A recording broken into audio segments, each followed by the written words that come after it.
get your podcast, including YouTube. So hit that subscribe button, light up the comments, and let's watch this thing unfold like a Hollywood script with a green and gold twist. Today's episode is brought to you in part by FanDuel. Right now, new customers can get $150 in bonus bets when your first $5 bet wins. Welcome to a very special edition of Locked On A's, because today we are not just talking about the game, we are living it with you. That's right, live watch party time. And I've got a front row seat saved for every diehard still wearing green and gold with pride. Joining me on the mic is Pete Turner. Yes, that Pete Turner. So buckle up, because we are riding every pitch, every swing, and every chest-thumping moment of Game 3 between the A's and the Guardians in real time on YouTube. Whether you are watching from Vegas, Sacramento, or somewhere in between, this is your clubhouse. Crack a cold one and lock in. Now, let's set the scene. Friday's series opener was a gut punch, a familiar script, another dominant outing by Slade Ciccone. Mental mistakes in the field and a late rally, they came up just a bit short. Shea Langeliers and Brett Rooker brought the lumber. Miguel Andujar kept the fight alive in the ninth, but Clase slammed the door and the Guardians took it 8-6. Then Saturday, the kids let loose. Denzel Clark ran wild. Jacob Wilson and Nick Kurtz both flexed with monster shots, and Jack Perkins was a bullpen sniper, slicing through Cleveland like a samurai. That 8-2 beatdown didn't just tie the series, it made a statement. The future isn't coming, it is already here, and it rakes. So here we are. Series rubber match, and the stakes are real. The Guardians are still fighting to stay in the AL wildcard race, while the A's are looking to take another big step towards respect. Jeffrey Springs takes the mound with a chip on his shoulder, going toe-to-toe with Gavin Williams, who's been quietly dealing. Jacob Wilson's batting .327. Nick Kurtz is hitting like he's been here for 5 years. This team believes. You want to talk narratives? Forget the record. Forget the market. The only storyline that matters right now is this game, and we are calling every second of it live. Hit that stream, jump in the chat, and let's ride this thing together. Pete, how are you, buddy? Hey, man, I'm great. Thanks for having me. Always fun to hang out with you and talk A's baseball. It's such a treasure that we have this kind of thing. We used to do this by ourselves. You know, like I remember going to the Coliseum and sitting in the bleachers and just calling into a Walkman, because the Walkman headphone turned into a microphone. If you plugged it into the other thing, and I would call my own games, and now here we are doing it live. I love it. Thanks, man. Absolutely. No, I definitely want to get into that later, as far as some of the good things baseball has done and some of the things that kind of just don't make sense. And I think you touched on a little bit yesterday. I think this is one of them, right? Where just give the fans an opportunity to stream games, to watch them, build the game that way. But we'll get into that in a little while. Bill came right at 2 games since the break, and Muncy is on the bench. Bill, you must have been reading my mind, because I thought the same thing when I saw the lineup. A's are going with, leading off with Lawrence Butler, Jacob Wilson, Nick Kurtz is batting 3rd, Brett Rooker 4th, Langeliers 5th, Soderstrom 6th. And to Bill's point, his favorite player, Gio Urshela, the 7th slot. And Max Schumann's in the 8th slot, and Andujar's in the 9th. I don't mind Schumann in the 8th slot, but to his point, you have a 22-year-old sitting there. Why isn't he batting in the lineup? Why is Kotze giving him a day off? Or is it just to give the veteran a little bit of time? He hasn't been playing much at all, Urshela. What's your thoughts on that, Pete? It's Sunday. It's a day when you commonly rest dudes, and so I always expect odd lineups on Sundays. And we don't know too, like, hey, get to Sunday, I'll get you a break. Might have been the conversation Kotze had with him earlier in the week. So I try to extend some grace on that, but I also get like the last time we did this, we got Muncy cracking. We got him going in the right direction, and give us a chance to help the kid out. Yeah, absolutely. Gavin Williams for the Guardians, 2021 first round pick, overall number 23 out of East Carolina. They've been waiting for him for a while.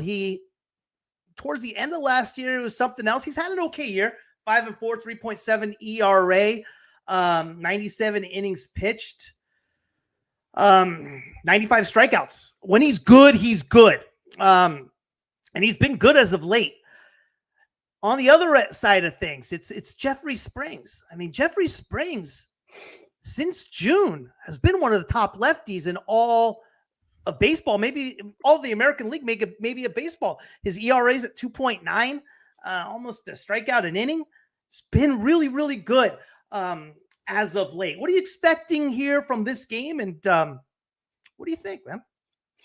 Well, the Indians are no joke, kind of like the A's. Sorry. Yeah, I did it. I swore I wouldn't do it. I missed that logo and I missed but anyway. Yeah. No, I've been so good about not doing it, but I knew it might happen. Anyhow, the Guardians, like the A's, have had their season sort of torpedoed by a long stretch. This is a serious team. It's a playoff contending team without that stretch, right? And so, I don't take the Indians lightly. They've got a Hall of Famer over at third base. For sure. They've got some really, really, really solid players. So I expect it to be tough. And no matter who's on the mound or who's in the batter's box, there's no quarter to give today. You got to get these series. You've talked about this a lot. They've got to win this series. It's on the table today.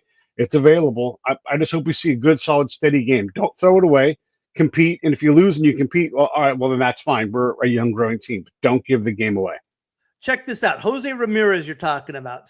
Yeah. His first full year with the Guardians was in 2016. Joined him in 2013. Since 2016, in 2016, 17th in MVP voting. Yeah. 17 and 18, third in MVP voting.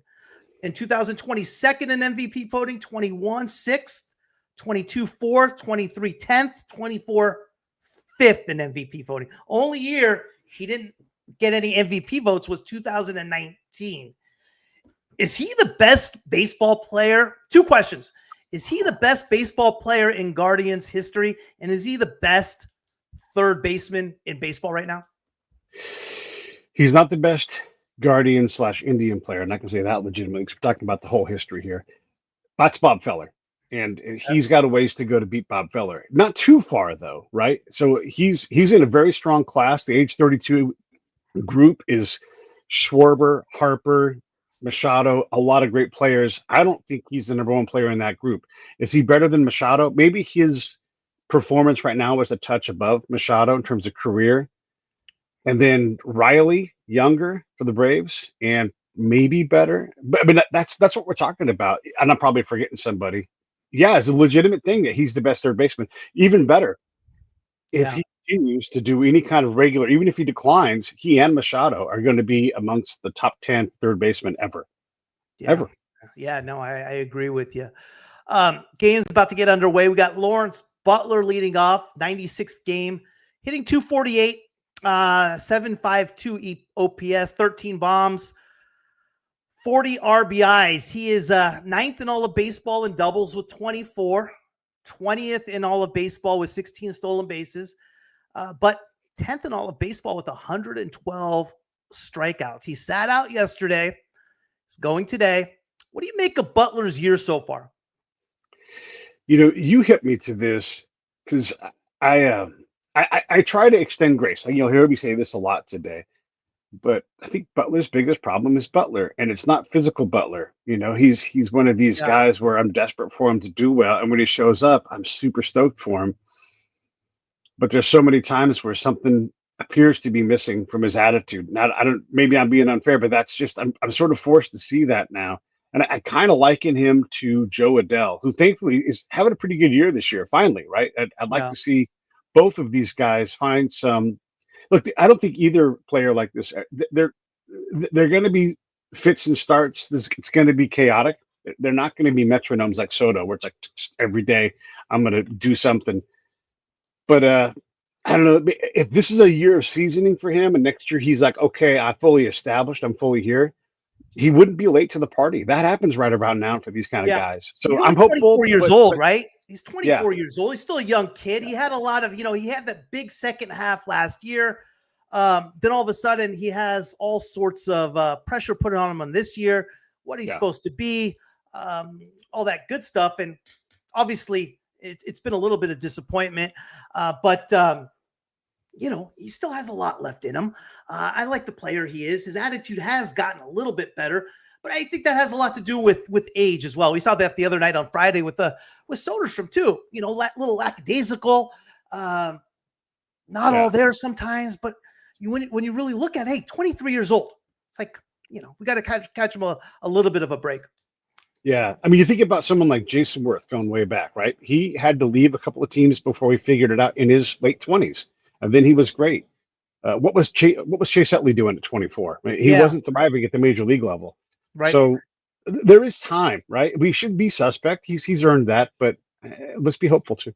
Yep. And we go 1-1 count to Butler. Took the first pitch. Most of the year, he's been attacking that first pitch. He seems to be a lot more disciplined as of late. He spit on a little curveball in the dirt, which is good. So, line drive. He's hit the ball hard. Line drive foul. 1-2 count. Here's the key. Can he stay alive against a strikeout pitcher? Put the ball in contact, have a disciplined at bat. We've seen a better Butler as far as that, as far as not striking out. Yeah, if you get me 5 pitches per at bat, you're competing, and I'm cool with that, and I'm cool with the outcomes if they don't go your way, because you're competing and you're forcing the opposition to do something to get you out more than what just swinging. Yeah, and right now he's on pitch number 5 is coming right now on a 1-2 count. Spit on another one in the dirt, and that's what I want to see. 2-2, working the count. Pitch 6, to your point. Yeah.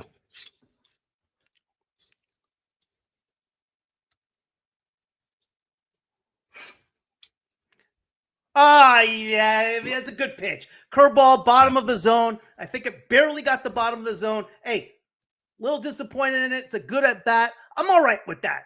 That's a hell of a pitch. I think it was a good call by the ump. According to, real easy to say it on the strike zone. Looked like it caught the line. That's the big thing. It was like, how does he miss that? Pretty easy when we're watching lines. But I'm okay with that at bat.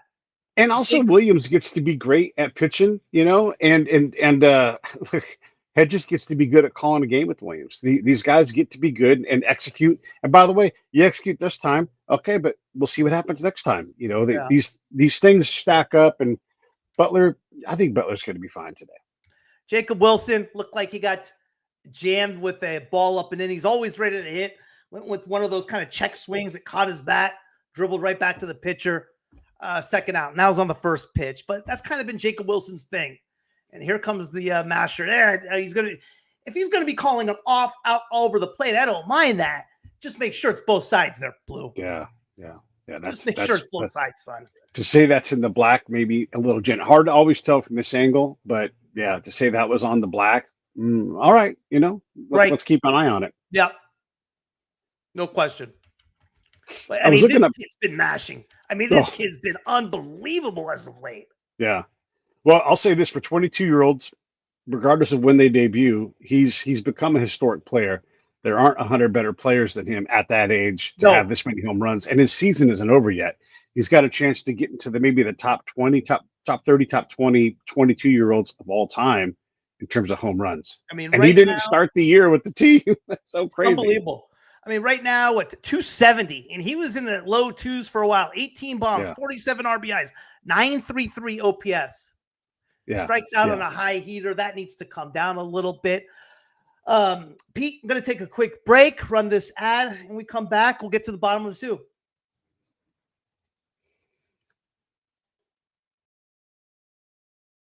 Let's talk about a team that always delivers. SupplyHouse.com. Just like the A's young core showing up when it counts, Supply House is built for the pros who get the job done. Whether you are a plumber, HVAC tech, or electrical wizard, this is your go-to site for tools, parts, and wins. Their website, it's cleaner than a Jack Perkins relief outing. Easy to navigate, packed with product info, how-tos, and over 200,000 parts from 400-plus top brands.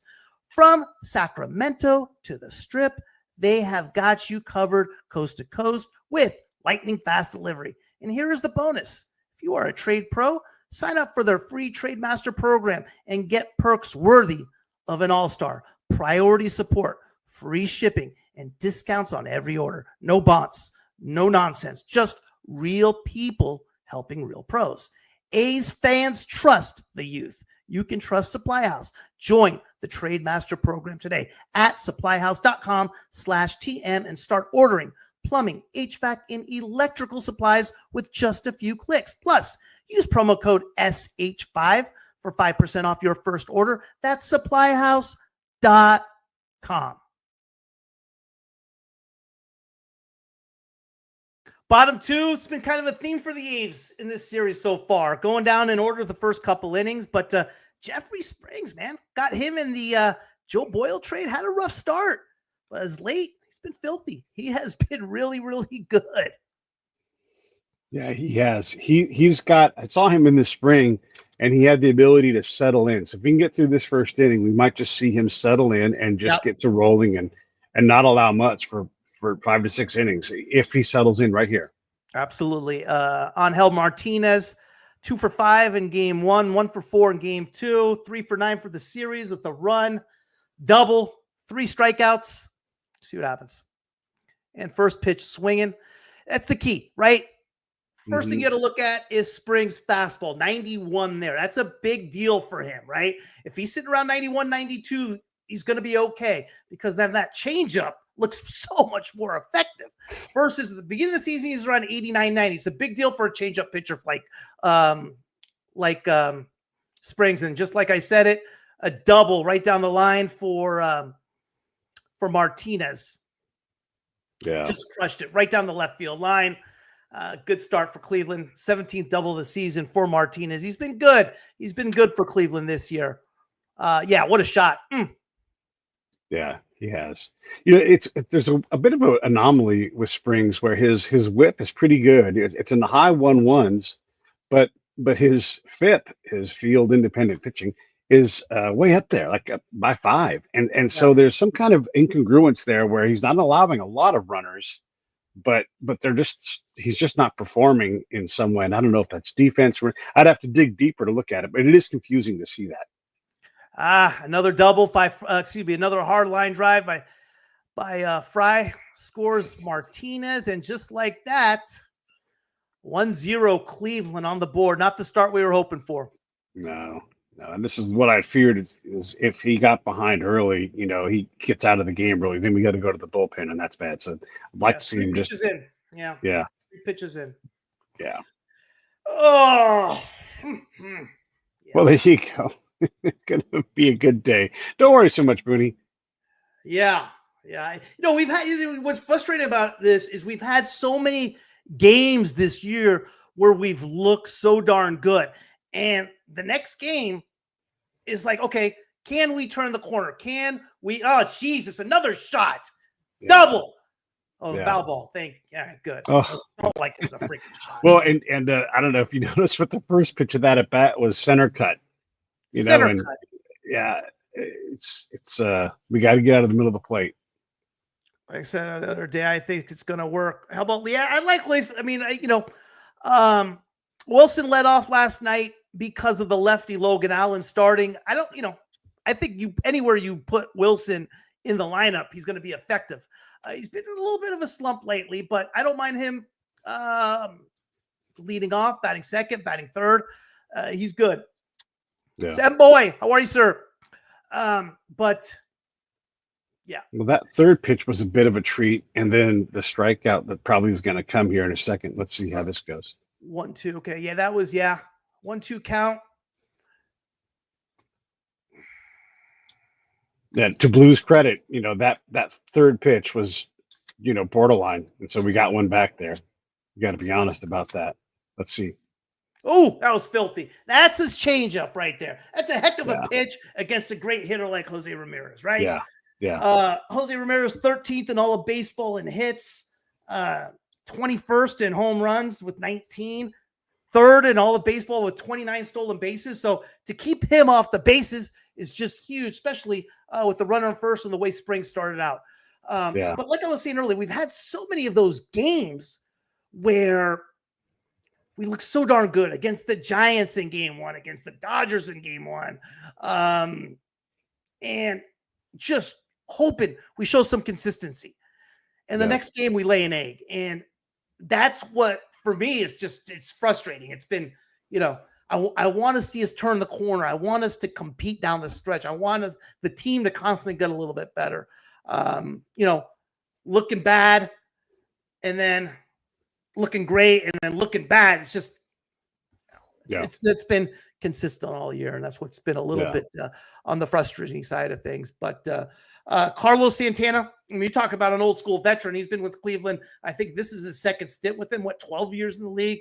He's been for a while, man. Yeah, and another outside pitch that goes is called, and so maybe the strike zone's going to be wide today. We'll see how it goes. Yeah, it's gonna, obviously gonna help Springs with that for sure. Yeah. But yeah, if we can get out of this inning just one run, with considering how he got hit on the first two pitches, we'll marry that. Yeah. And if it's one run, that's fine. We can deal with that. And again, he still has a chance to settle in and really get that changeup cooking and get guys off their back, get them on their back foot. Line drive, base hit, center field by Santana, first and second, one out. All right, time to bear down. You got Nolan Jones coming up. Lefty type matchup. Nolan Jones was drafted by the Guardians back in 2016, second rounder out of high school.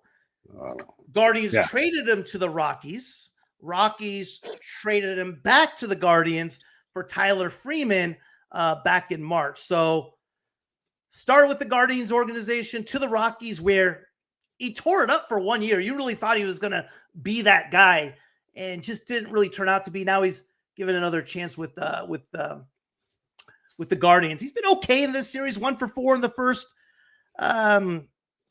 first game with a key hit. 1 for 3 yesterday. 0 for 2 yesterday. No, Jones was 1 for 3 yesterday. 2 for 7 in the series. These are the times where you kind of got to just bear down. This is, last 37 games, 450 runners in scoring position, 11 RBIs. He's tough. 1-1 count. Really need Springs to settle in a little bit.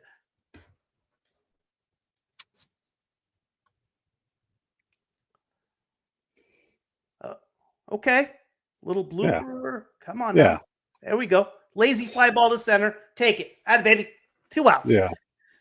With Jonathan Rodriguez coming up. Jonathan Rodriguez got us on Friday.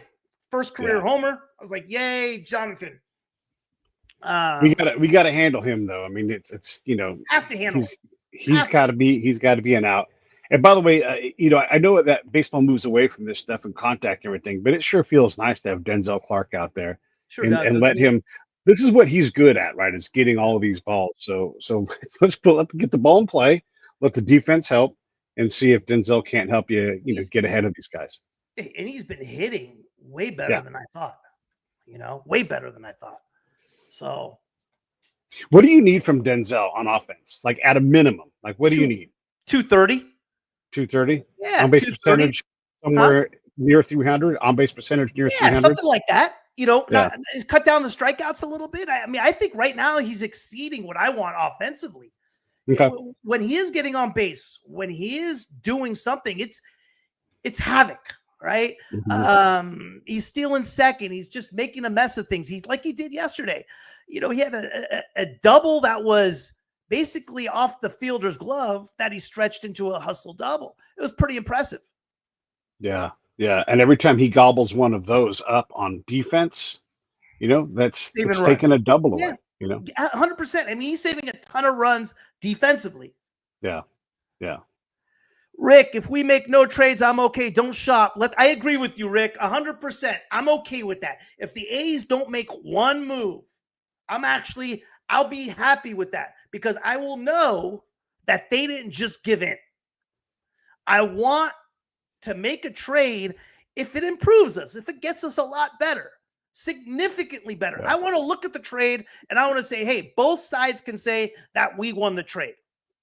I don't want it to be 50-50. I don't want it to be maybe. Out of Baby Springs. Got him looking. Yeah. Very nicely done. I don't want it to be 50-50.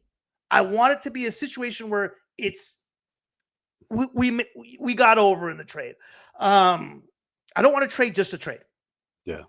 I will say this. I'd like to see some moves that lift the floor of the franchise and lift the floor of the major league team. So how do we acquire more low grade arms that are good floor players?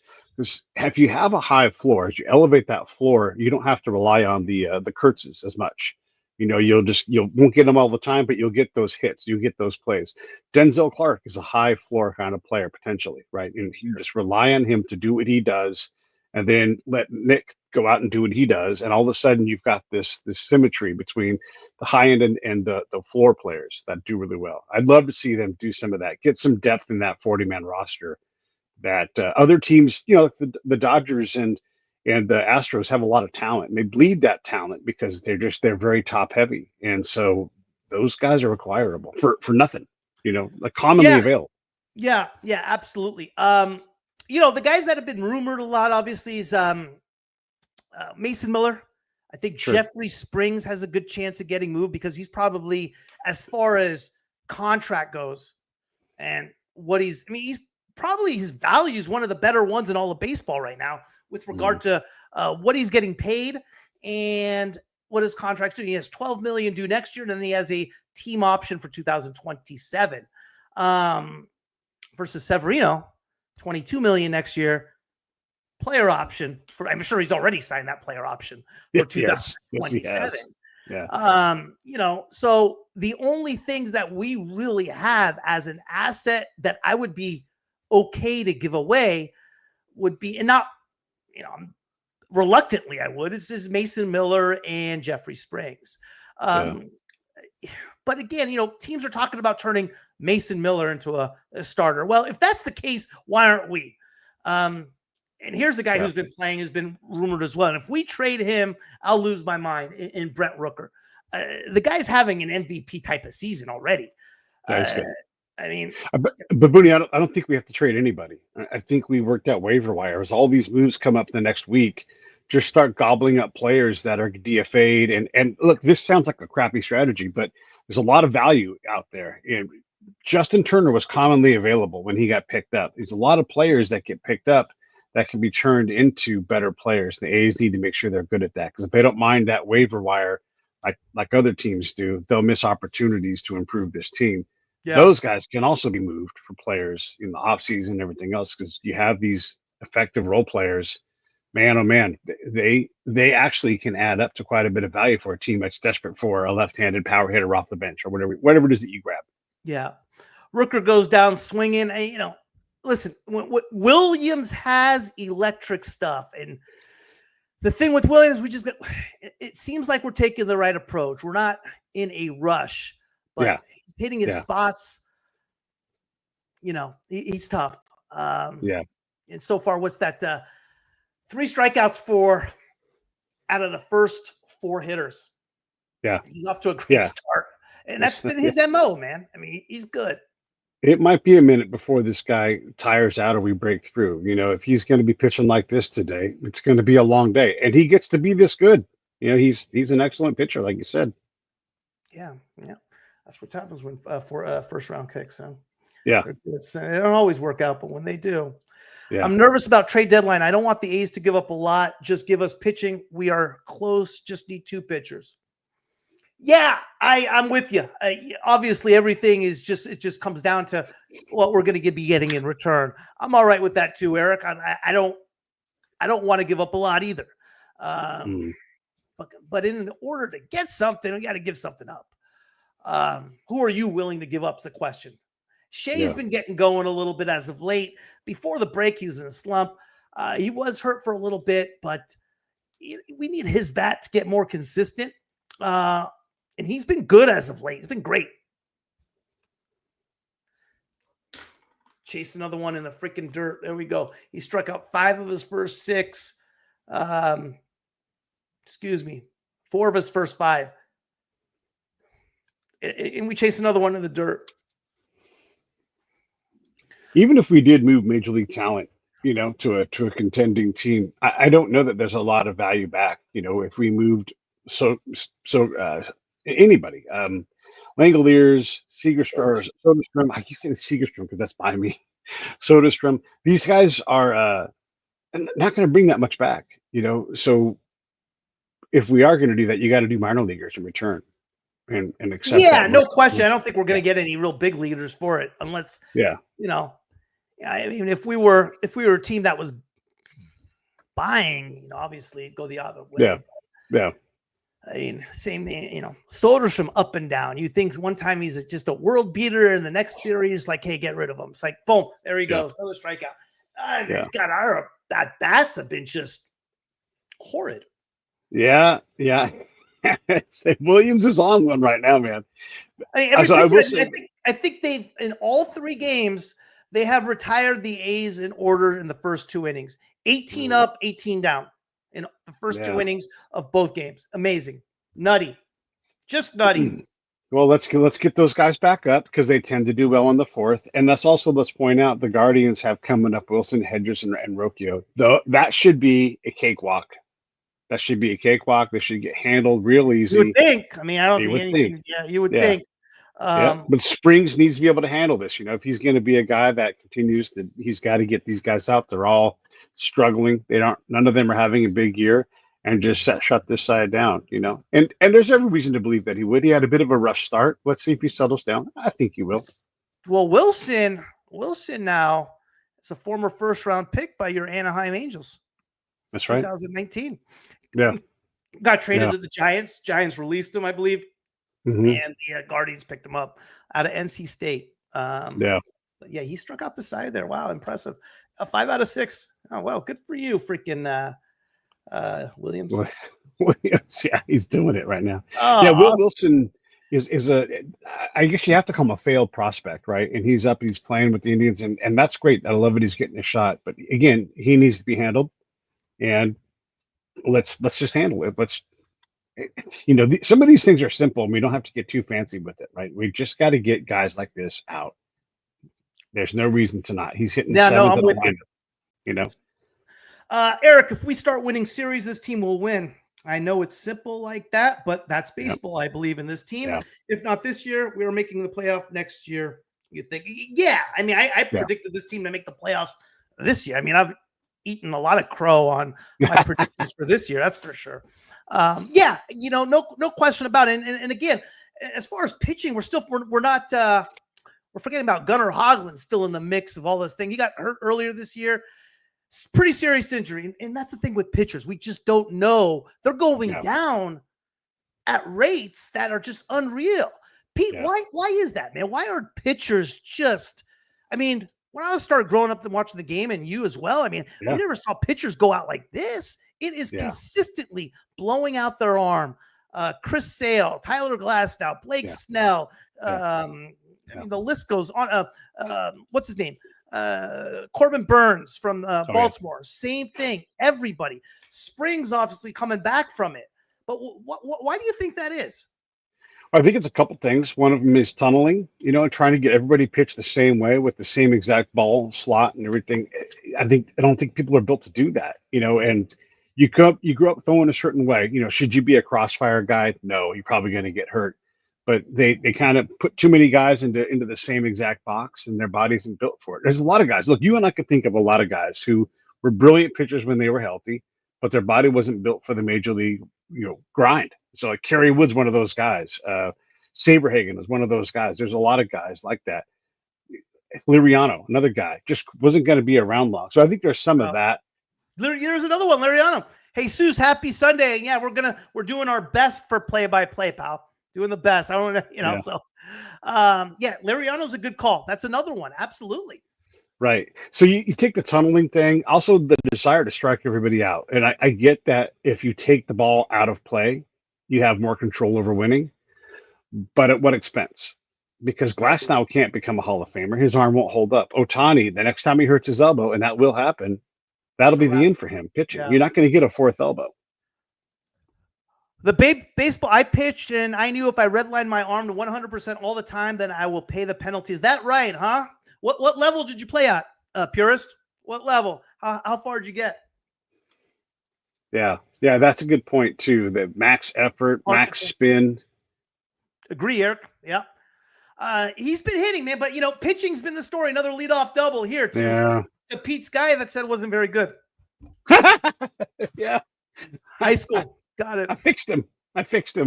There's another shot. Boom. Wow. Another run scored. 2-0 Guardians. Yeah. Awesome. Oh, nope. Long single. This is literally identical to the start we had in the first inning. Sick. Yeah, this is supposed to be the bottom three in the order. None of them have glaring awesome numbers right now, and we're fixing those guys. So that's not going our way. Yep. I mean,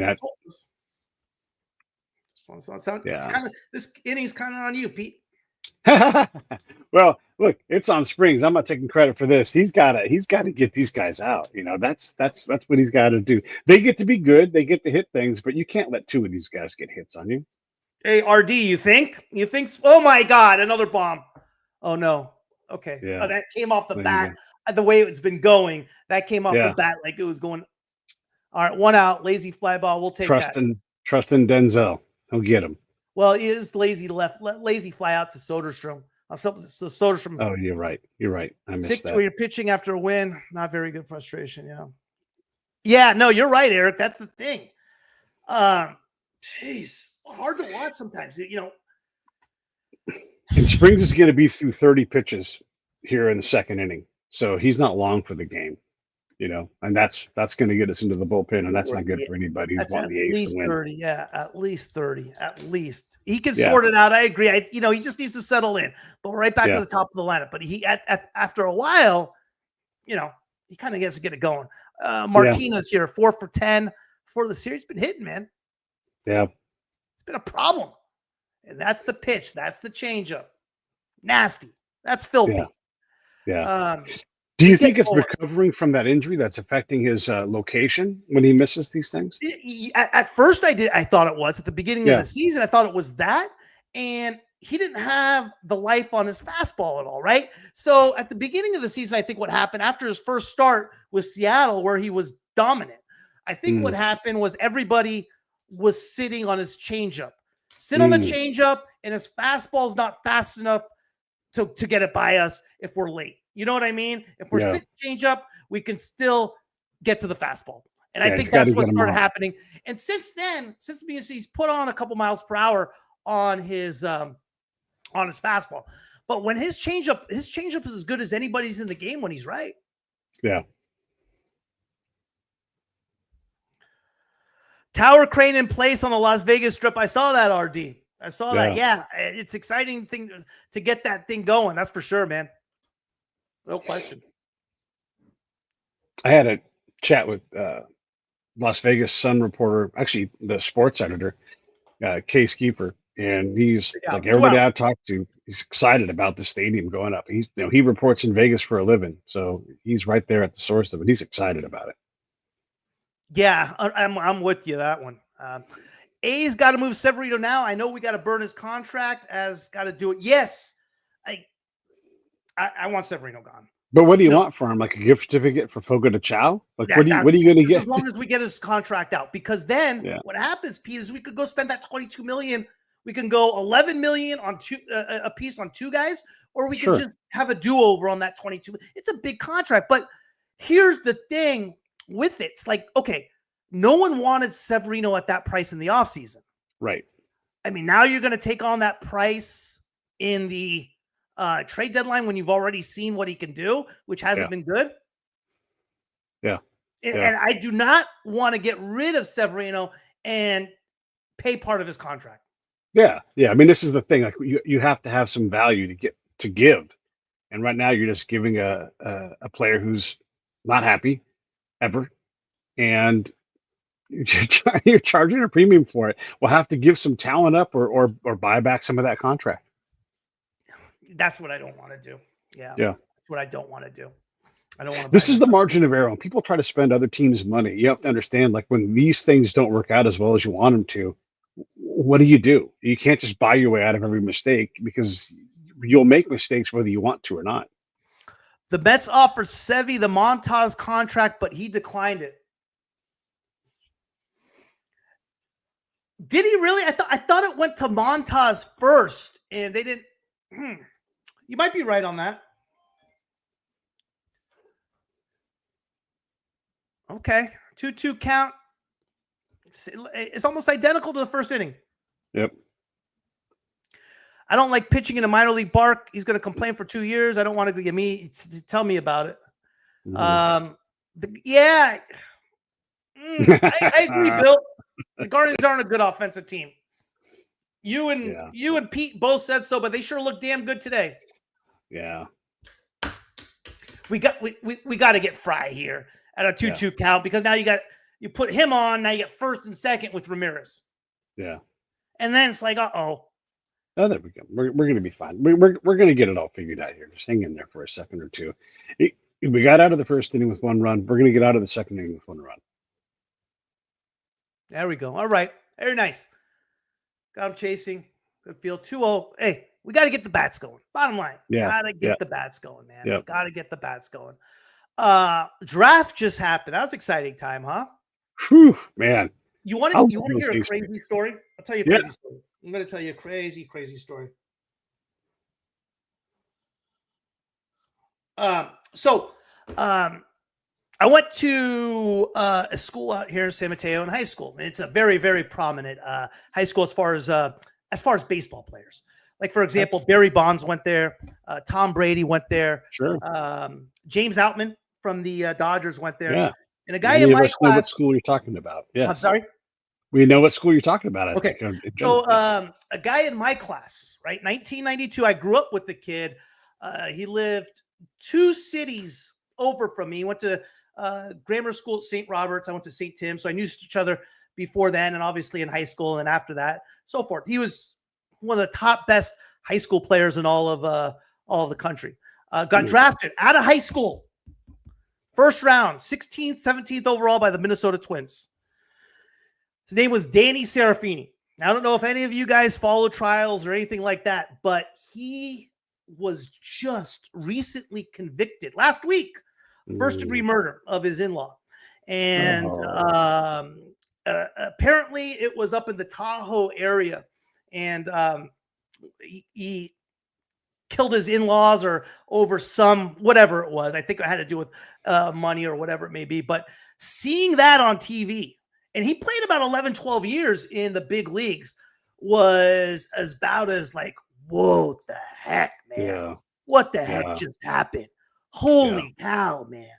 But, he was a first rounder out of high school. He was top 100 prospects. He didn't have much of a career.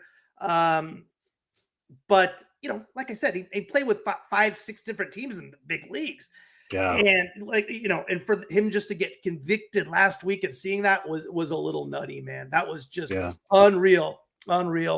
We had a guy like that in the part of the Bay where I'm from, a guy from Vallejo named Kevin Dean. He's drafted in the first round along with guys like Kent Merker, Kevin Brown, Gary Sheffield, guys like that. He was drafted right in the middle of the round and went to prison for the rest of his baseball life for, I think it was for rape. And it was not even a slam dunk that he had done it, but, just he put himself in a situation where his future was out of his hands and went to prison for a long time. He's out now, and has a normal life and everything. But it's rough, man. It's crazy when you look back at the people you grew up with and what happens. And I mean, that was it was nutty.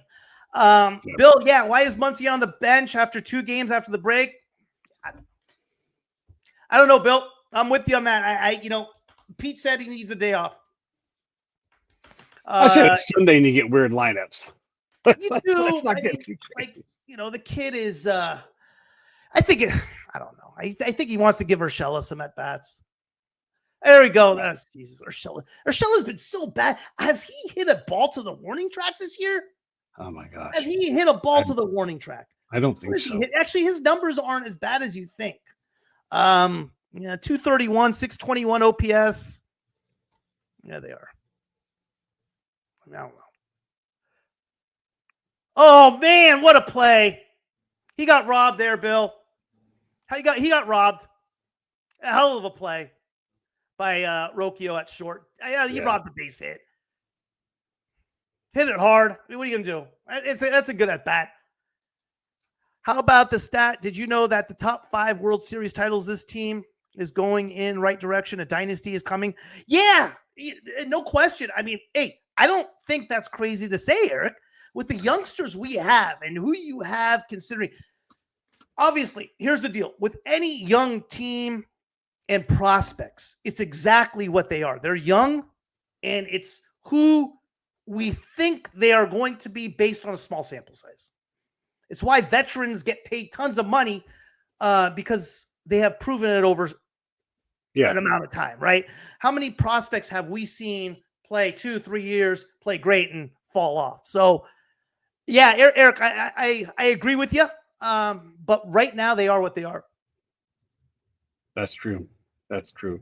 But they are just a few players away from having a team that'll reliably hit the playoffs, And once you get in the playoffs, anything can happen. Yeah. Anything. It's so crazy how much luck is a matter of that. You know who I wanted to sign, baseball purist? I tell you who I wanted to sign, and I talked about it all off season. The guy I wanted to sign was Matthew Boyd. He signed a 2-year deal with the Cubs. He's tearing it up right now. And I thought, and again, it's hard to tell. You don't know what goes in on those meetings and if they did make an offer. But Matthew Boyd was the guy I had. And I thought, okay, if you go 2 years, $30 million to Matthew Boyd, will he accept 3 and 51? You know what I mean? A little bit more per year, but you're adding that 3rd year. Attaboy Schumann? Yeah. Attaboy Schumann? Hey, here we go. What's up, RD? I've been a big Muncie supporter since day one. Okay, I'm eating crow. Hey, Muncie's doing great, RD. Hey, he has been awesome, I would say, for his last 10, 15 games. Yeah. Purist, that's something I don't know. Would Boyd have signed in a minor? I don't know. So, but the thing is, baseball, like, okay, would you, in my mind, I would think they would. I think money trumps everything. So if he's getting a guaranteed 2 years, $30 million, I mean, wouldn't he take 3 years, $51 million? That's the thing. I don't know if that was offered. I don't know if the A's went off for him. I don't know if he declined it. I'm just kind of speculating. 0-2 to Clark. Clark has to lay. I just want to see Clark used eat to some knock pitches. him, now you're in the bed. I get it, RD. I get it. I want to see Clark eat some pitches here. Let's get 5 pitches out of Williams. Clark, some decent foul balls, bets. right? Yeah, exactly. Let's just see him do his job. Be competitive in this at bat. Make Williams pay for it, regardless of what happens here. Because Clark's not going to win the game for us right here. Let's just see. Let's just play a strategic game. Let's get to Butler. Butler's seen him once. Maybe maybe get a big hit. He's that type of player. Yeah, I'm with you.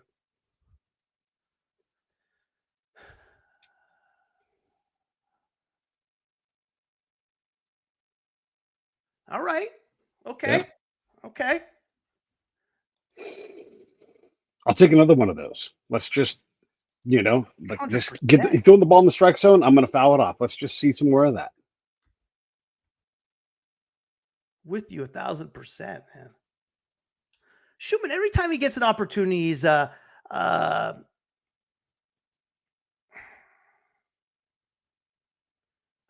there you go. Yeah, there we go. All right. Hey, look, you know what? For me, he paid the bill. I wish they kept Matt Chapman and Matt Olson if we had the money and we finally had it, kept them both. Chapman, we offered. Chapman declined. Olson, we could never even come close to affording. At the same time, here's a question, though. I mean, if we extend Olson, do we ever draft Kurtz? No. There's a lot of things. Chase that one, son of a, and that's what he needs to stay after. Hey, he gave us 5 He gave us 5 pitches. He did. Let's call that a win. Yeah. Well, let's see if Butler does his job. Now, Butler, I expect something from here. You're right about Olson. Olson ended up going to Atlanta because he was a little less expensive than Freddie was going to be. He's a little bit younger than Freddie and gives comparable performance. Not as good as Freddie, but also Freddie's playing out of his head for a guy who's 35 years old. You can't expect that when you're 32 when you sign a guy. Totally. The A's weren't going to need him in that regard. they had other work to do. They had to think longer term, and so he didn't fit in their plans. All right, Lawrence, keep this thing going. This one Yeah, thing we haven't done a best job of is with 2 outs. Jesus. yeah, yeah. I don't want to have to wait for Wilson, Kurtz, and Rooker to score all of our runs for us. We need someone else to step in and do a job. I wouldn't mind Schumann stealing here. I wouldn't mind a little bit aggressive. You got 2 outs, run around first, your leadoff hitter's out. Okay. All right. Second, you get caught. Butler's leading off the fourth. Yeah. You get home, you got a runner in scoring position, something can happen. I want to see more aggressive base running. Williams is working Butler up in the zone too. Do you think Butler is weak up in the zone? Is that why they're hitting him up there? Or is that just this particular pitch? We've been doing that all year on him. Yeah. All year. Yeah. And if you have a weakness, the league will expose it. That's simple. They have so much analytics on that stuff. Yeah.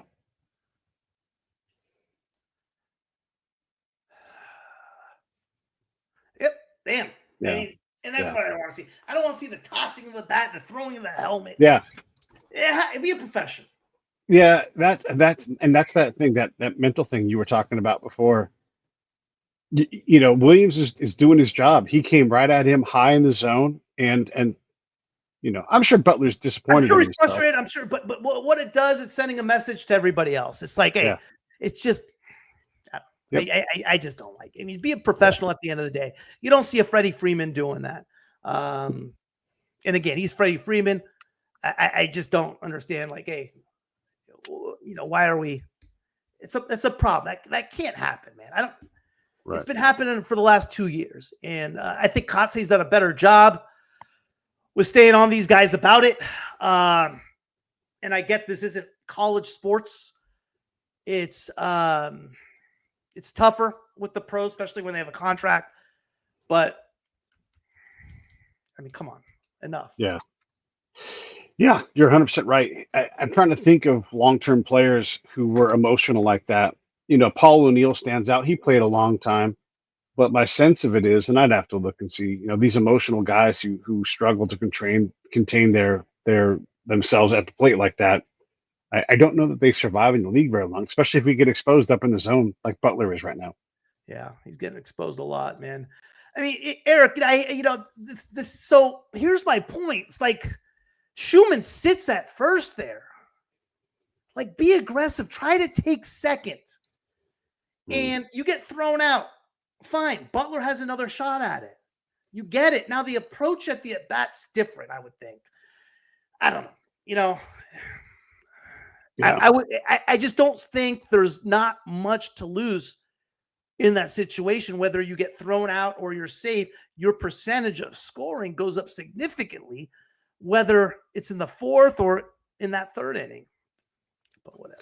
We got Jose Ramirez coming up to lead out the inning. Yeah. What do you want to see? What do you want to see from Springs? How does he approach this? He's the one guy in this lineup that can hurt us in one swing.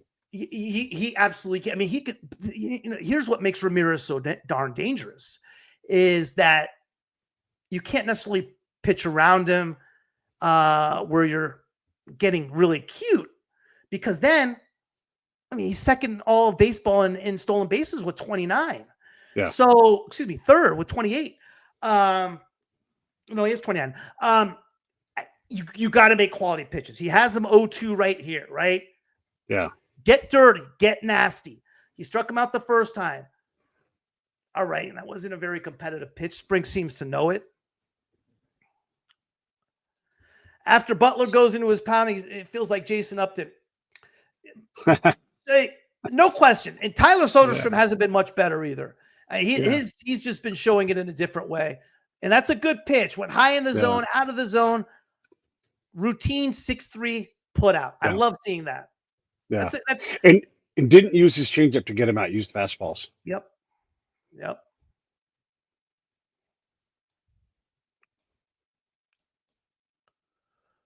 I mean, he went fastball in that at bat.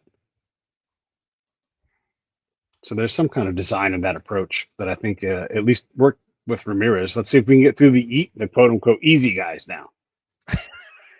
we should be picking up the butter, laying down on the bread, and just eating right now. We should just be feeding it up all these Yeah, outs. right. I know. Boy, that is an interesting pitch.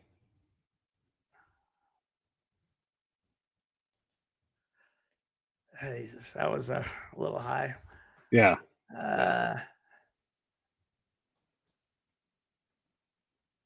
So an 8-1. I mean, yeah, Denzel's been struggling with the case. That's his first strikeout of the series. So I'm okay with that. He's getting better. You can obviously tell. There you go. Ooh, they call that on the swinger. We'll take it either way. 1-2. Same thing. Spring's starting to get it going. We got to hit, right? Seems like this has been the story of the darn series. We got to hit. Boy, I just don't think Springs is going to be long for this game. He's a bit of a mess mechanically, it looks like. Okay. I mean, he goes to, I think he's going to give a 6 if he stays. All right. I mean, I don't know. I mean, you figure he finishes the inning with 54. That's 18 after, I've got him finishing this inning closer to 60 pitches is where I've got him at right now. He's a bit mess. I mean, you look at his pitch pattern, you look at his body mechanics. I don't know if it's fatigue or what, but he's not as sharp as he might have been earlier. Really? 60 pitches, huh? Maybe. I got us around like 55. Yeah. A big difference. We'll see. We can win these games, low scoring. I feel comeback, hit home runs. We just got to hit. Yeah, Eric's right. We just, we need to score in the fourth, and we do that quite often. So let's just do what we normally do. Here comes the sweet part of the lineup. Yeah, let's put 1 or 2 runs up right now and get back into this game. All right. We're getting Booney, we're inching closer to 60 pitches for this inning. I don't want it to be that way, but we got to get guys out. And it's taken 7 pitches to do it. All right, there's a pop out. Get there. Yeah. Nice. 49 pitches. Yeah. Was watching the Giants game. The home player missed at least 15 calls. What is the score that day? Let's get some scores in there. Toronto 8-6. Wow, Robbie Ray got hit, huh? Jeez. Giants are about to get swept. They are panicking in Giantsville. Yeah. And how good is Toronto right now? They're just smoking. They're electric. They are electric, man. They are.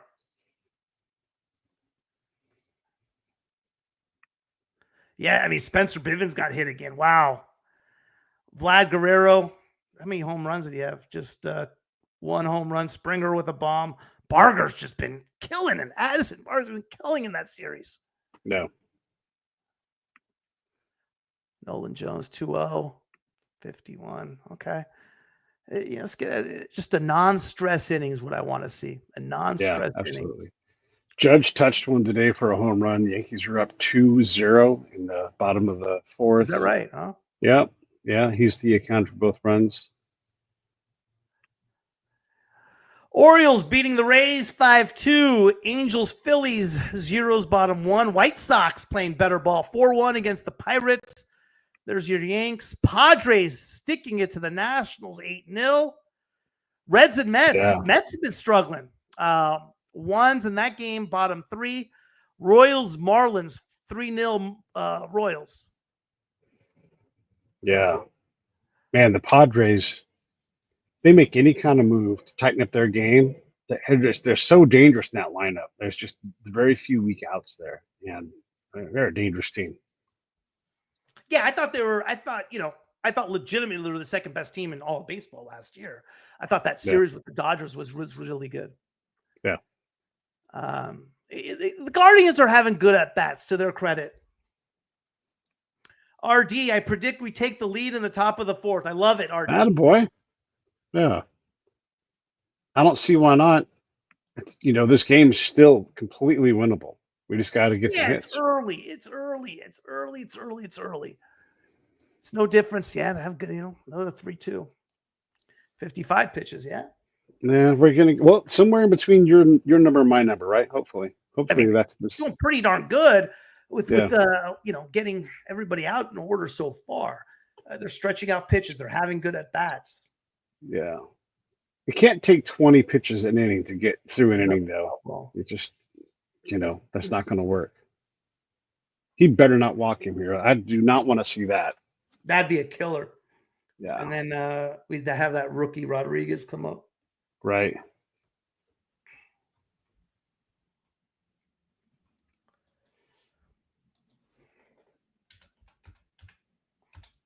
Come on, Springs. Another foul ball. Wow. Yep. How many pitches is this? It's more than 55 now. I'll tell you what. Yeah. This at bat. Oh, man. Yeah. But this is the thing, though. Like, if you're not going to chew guys up and get them out of the way, and we can't get the ball out to Denzel Clark, you're going to have to earn it with pitches. And that's not a cost the A's can reliably afford with the pitching that they have. Right. Oh, my goodness.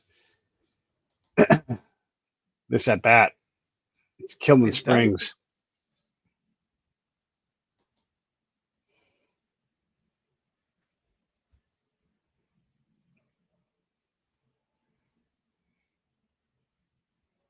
Unbelievable. Another foul ball. Yeah. Holy cow. Yeah. Even if he gets to 60 pitches, again, it's the third inning, man. They've got to get someone up here pretty soon to be ready, because if he blows up right now, then that's certain he's in the zone.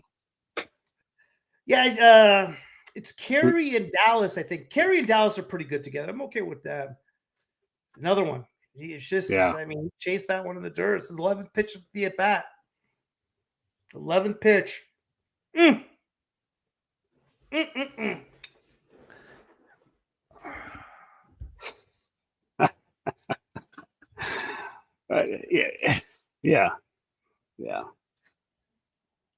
Have you seen? Is anybody up in the bullpen? There we go. At a baby.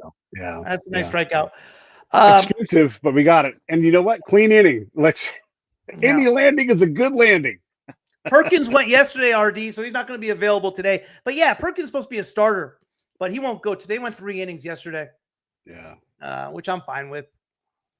He was lights out. 3 innings, 31 pitches, 3 Ks, a walk, no hits, no runs. My favorite A's pitcher, for sure, without a doubt. That's the guy I'm most excited about. Let's go through some of the minor. The guy I'm excited to see come up, and they just moved him to the 40-man roster, is Carlos Cortez. Has been on a tear lately for Vegas. He was in spring training, and I remember seeing him. He was terrible as far as his numbers go. He was like, 1 for 20, something like that. But everything he hit was hard, and he got off to a slow start in Vegas.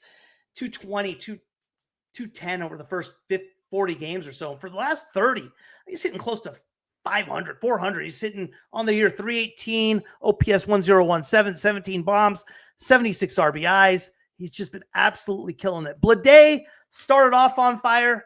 Has been struggling as of late. Colby Thomas, I just don't think is going to be that guy. I would like him to be, but I don't see him being that guy. Pitching, we just don't have much as far as pitching in the lower levels. Joey Estes has been getting hit in Vegas after his first 2 starts with the big leagues, after a good second half of the season last year too. Mason Barnett, who we got in the Lucas Ursay trade, has been bad.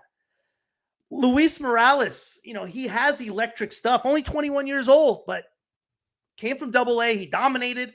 But since he's been in Vegas, they've had him as a starter, moving into the pen. No matter what it is, he's gotten hit. And here's a key at bat coming up right now. We need to get Jacob Wilson. We need to get something going, some sort of momentum, top of 4th. Like you mentioned, this is the spot where we can do something. Yeah. Let's just get Wilson on base here and let the lineup do what the lineup does. And he is what he does. He gets on base. So this can be one of those times. Yeah. We hope, right? So. We hope. And if not, he'll pay the bill later today. Right? We're just banking a hit somewhere in this game today. He's going to get a hit. Maybe it's right here. 2 for 10 on the series, a run, 2 RBIs, a home run, 1 strikeout. Yeah. Fly ball, center field. Yeah. Yeah, that's okay. All right. It's just can't get anything going. It's all right. That's the other thing too, is we're not turning the lineup over, only getting 1 hit, right? And nobody's walking. There's 0 walks right now. It's got a 1 hitter getting thrown at us. 1 hitter. Yeah. He hasn't been behind on anybody either. Too. He's gotten ahead on everybody. We've chased pitches. He's just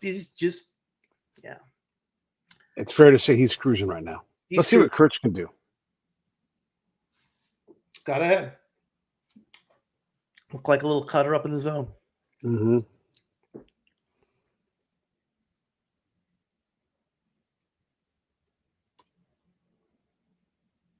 I mean, if there's one guy in this lineup you have to be careful of, it's Kurtz. We've seen that. In the last 30 games, Booney, his numbers are ridiculous. He's just absolutely he's been myrtleizing the ball. I'm going to tell you the numbers right now. I'm going to pull them up. I got them on my screen here. Last 30 games, 378 on base percentage, 300 batting average, OPS of 1112. Wow. With 13 home runs. So that's his season. That's 2 halves. Second half, he's been really hot. Is he going to stay that hot? Man, I hope so. But it's almost even unsustainable. He's been so hot. That's how good he's been. And every reason to believe he'll be somewhere in that zone for a long time. Even that foul ball he hit on the button. 2-2. Yeah. Just got to get something going. Mm-hmm.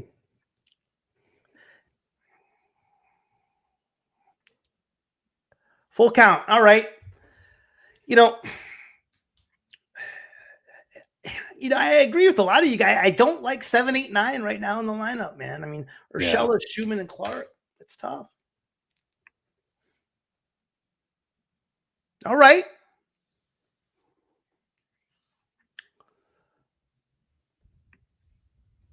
Kurtz, 5 for 10 in the series. 4 runs scored, 2 doubles, a triple, a bomb, 3 RBIs. All right. Attaboy. This is the type of at-bats you want. Yeah. Those are the ones that are given to us. And look, we're only 2 runs down here, You get 2 or 3 hits in a row, all of a sudden it's 1 or no runs down. Mm-hmm. We're not that far back. This is a good kind of an at-bat. Yeah.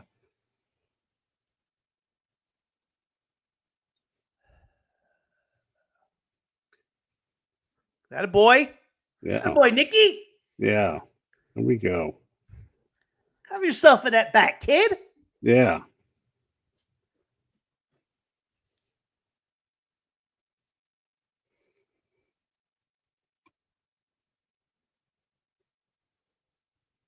Attaboy. Way to work that walk.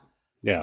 That's good. That's a hell of an at-bat, Nick. I'll tell you that these things don't seem like it, but that's a Hall of Fame. That's an MVP grade at-bat. Yes, his team needed something, and he got something done from a guy that's having a 1-hitter. 100%. Big time at-bat, kid. That's a big at-bat. Let's see if and look, if you want a guy to follow that up, who would you want? You'd want Rooker up right now. So let's see what he can do.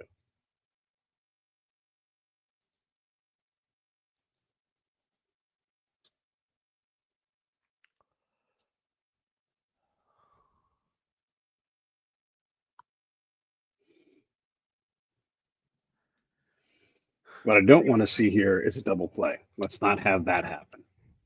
With that sinker that Williams throws, he's working low in the zone. Man, oh man, I don't want to see that. Okay. 1-1. That's been Williams' thing, man. Walks. That's just gets runners on, gets in a high stress position. Now that's how he's been getting hit. Well, let's stress him. Let's get him working. Rooker is playing in his 141st consecutive game, 4th most in all of baseball. Cool. Yes, Bill Geloff is struggling in Vegas. He's only had he was okay last night, Bill. 2 for 4 last night, I think, Bill. He was all right. First game was bad. But overall, yeah, he's been struggling, man. He's been struggling. Do you think he's fully healthy? And being better and believing that you are better, 2 different things. Do you think that's impacting his game? It's tough to say, right? Because Yeah. I would say that if we're coming from 2023 to 2024, but we saw a terrible 2024. And, there was no health reasons. He just wasn't good. The big thing I'm looking for with Geloff is his strikeouts. Can his strikeouts come down? The strikeouts come down, we're seeing a player that's getting better. And I'm not talking about, I'm not asking for a lot in strikeouts. I'm not asking for not to be leading the league in strikeouts. Yeah. With hitting 17 bombs. So that's the only thing. I don't know if it's a health deal. Yeah. Oh, no, he did not go. Nah. He went. They said oh, come on, man. Golly, that's a killer. A wild pitch, too, man. Yeah. Jesus. Oh, I was way out of the zone. Well, we got Langoliers and Soderstrom up at a key time, and Williams has had to work hard to get here. So he's primed. He's primed. Let's let Williams break down a little bit here. That's not an ideal outcome, but we've got Williams where we want him right now. Oh, it's a killer. Unreal. It was 3 feet off the plate, man. Yeah. I just want Langoliers to give a good hard at bat and get Soderstrom up, and I think good things will happen if that happens. Just get the lineup moving. Don't worry about anything else. Just get on base, Langoliers. Just get on base.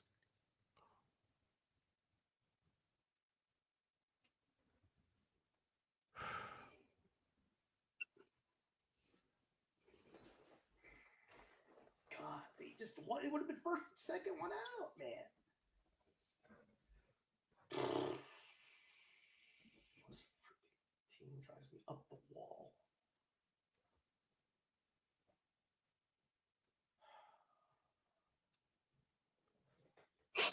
One, two. What else is it? 1, 2. 1, 2. How many times? 2, 3, 5, 6, 7, 8 times we've struck out so far. Yeah. Okay. Awesome.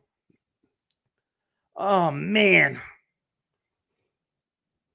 Good fight. Good fight. That's how it goes. We got to break through, and we got to find an opening. And if Williams is going to be breakable, right now he is. Langoliers, good batter. Yeah. And Soderstrom behind him causes problems. So they've got to try to get Langoliers out. That means they got to get over the plate. And I'll take that bet with Langoliers. All right.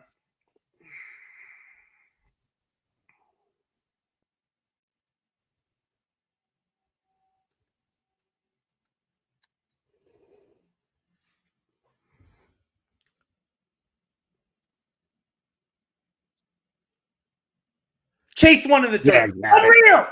Every time. So frustrating. It's so frustrating because this is the game like in hyper detail.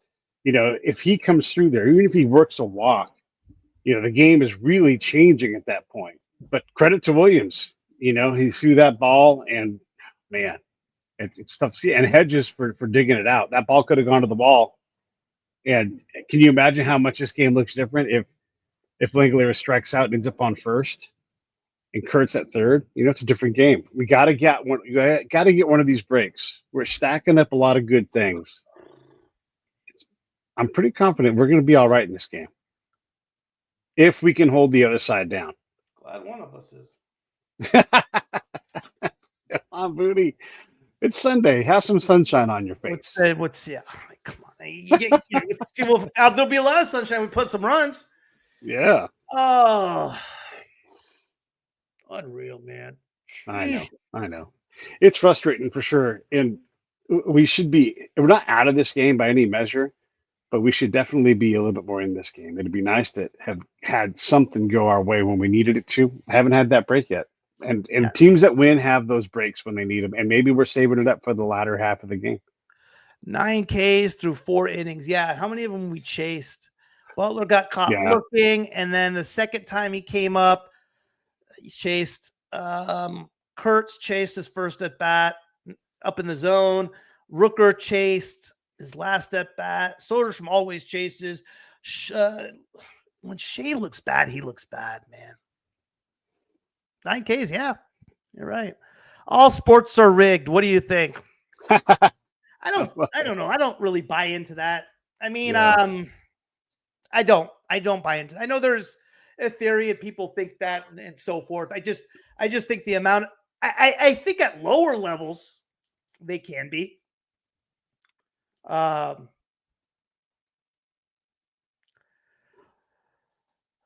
I tell you another funny, crazy story. So I wanted to get into coaching, right? So I coached at, as an undergrad, grad assistant at Fresno State and under Jerry Tarkanian. Speaking of sports, oh God, Jesus, another leadoff double. How many times? I love how passionate Booney gets when things happen. How many times? Like you become a cartoon character in some ways, and I mean this in the best way, with all kinds of love. So anyway, you're right. So Sorry, go ahead. And to Thomas's point, and it was crazy.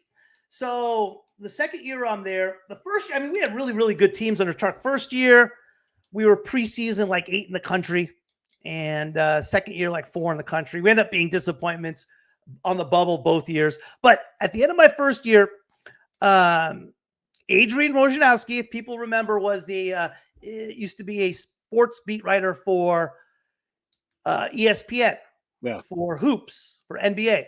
This is 97. So remember, at that time, there was barely any internet, and everything was through the newspaper. Well, Andy Katz was the main sports writer for the Fresno Beat, and Wojnarowski wanted that job, and he didn't get that job, and he was kind of pissed at the program for kind of turning him away on that.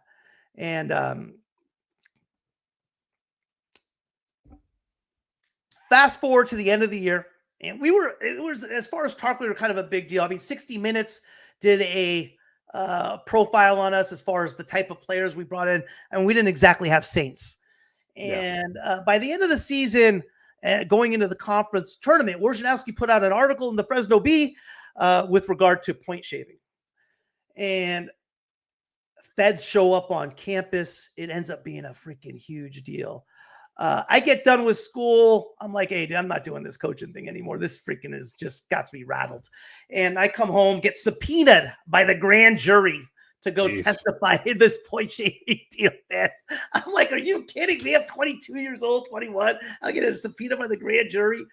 I'm like, oh my God. And, I was around that program every single day. I mean, there was some crazy stuff going on.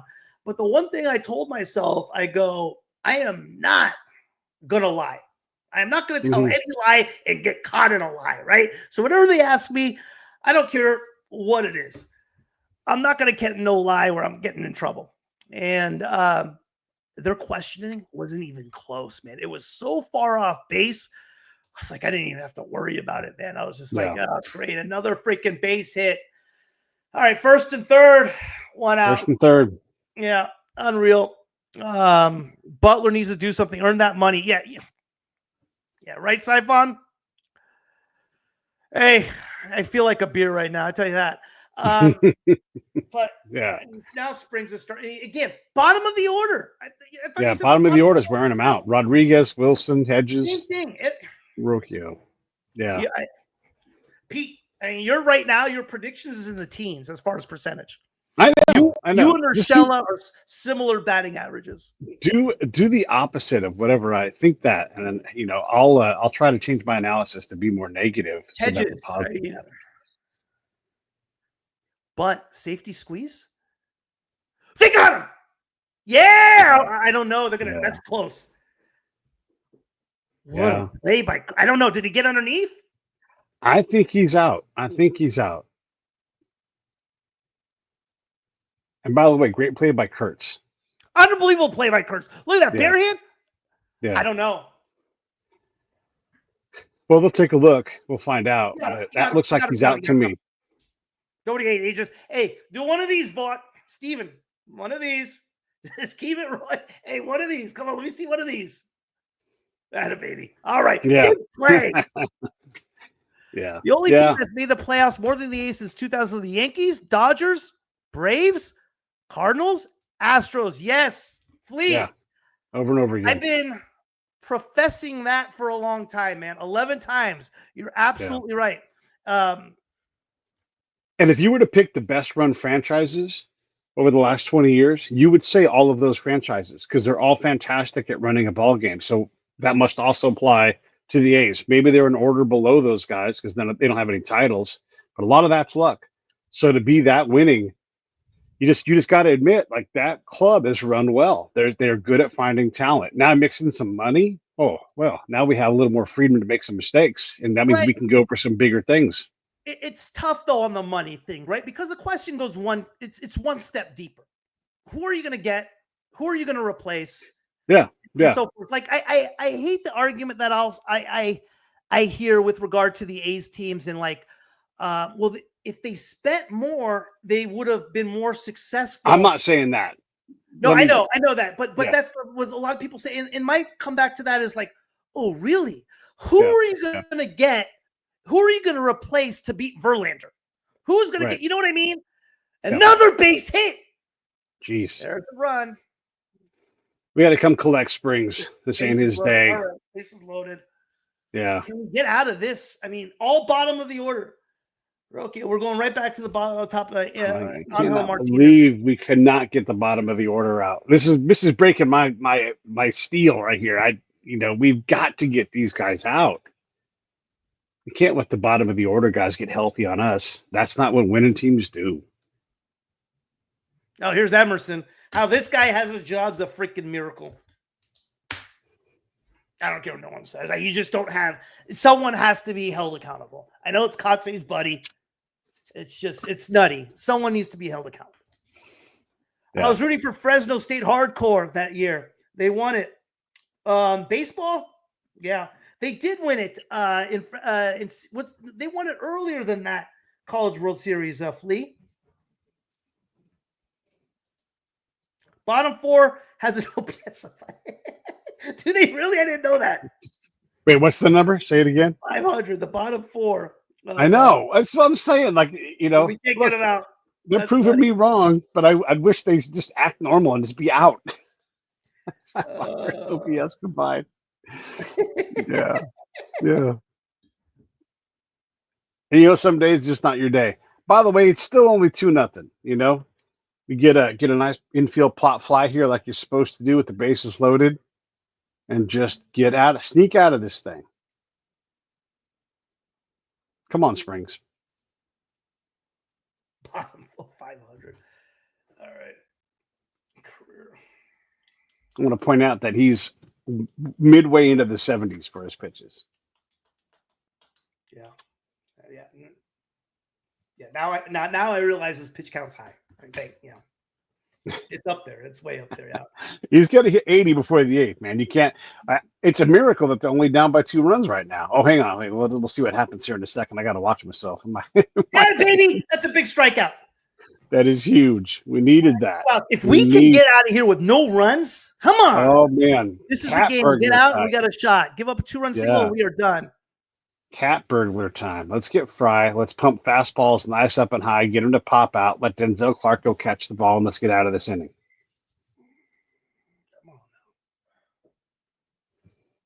There you go. Up in the zone, 90 miles an hour. Just work it.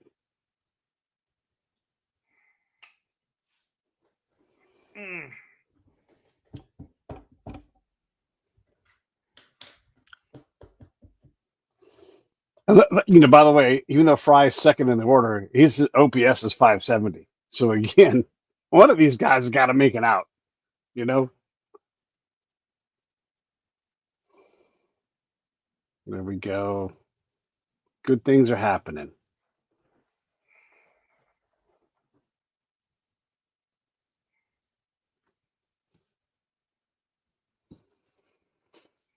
Okay. Got a 1-2. All right. There, boy. Oh. When we get out of this inning, Booney, finish the rest of that Fresno State story and your point of view on dealing with all of that stuff. You said you were never going to lie about things, and then we kind of left it hanging. Got it. Yeah, I will. If we can get through this inning.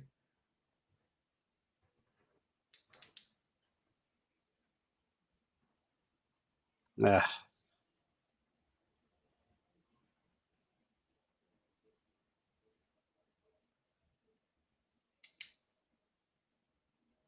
Oh my God, you get. Oh wow! Wait, nice play, Sodi. Boy, 3 runs. Yeah, that's 3 runs. That's 3 runs. So the guys all with the low OPSs are wearing us out today. That's just a fact. Yeah, we've been holding on, but no. Oh, yep. 81 pitches for Springs through 4 innings, not even through it. Now the best batter on the team is coming up. You know, it's time to come get him.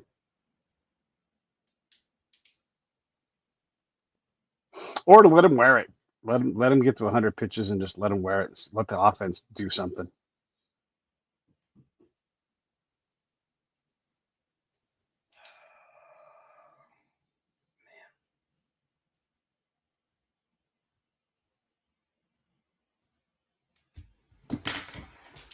Oh.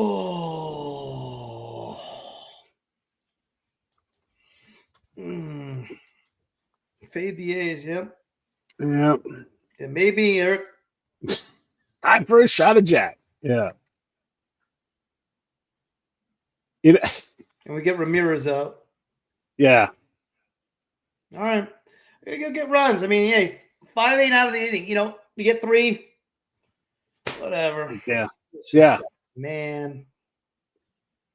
All right. I'm going to take a quick break here, guys. See you in a minute. It's a good time. Summer baseball is heating up, and nothing cranks up the intensity of a rubber match like FanDuel, the official partner of making every pitch, every swing, and every clutch moment even more electric. Whether you are sweating out an A's upset or riding a Nick Kurtz home run prop, FanDuel is how you get in the game. You are already watching the action with us. Why not add a little adrenaline to the mix? While your friends are melting on the patio, you could be cashing in on a same game parlay from your couch. First inning runs, strikeout totals, who goes yard? FanDuel's got odds for it all. Personally, I've been using FanDuel all season, tracking A's matchups, jumping on value lines, and riding bets into the 9th inning like it's game 7. It's easy to use, fast to cash out, and makes even a Sunday in Cleveland feel like the postseason. So download the app, fire up a wager, and let's ride this thing together. FanDuel, it's how we watch the game. New to FanDuel, new customers can bet just $5 and get $150 in bonus bets if your first bet wins. Open the FanDuel app today or visit FanDuel.com to get started.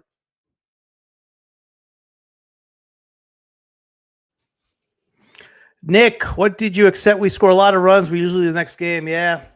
Thomas, I can't put that on, but I hear you. I understand, Thomas. Well, this game is over. Time to watch reruns of Yeah.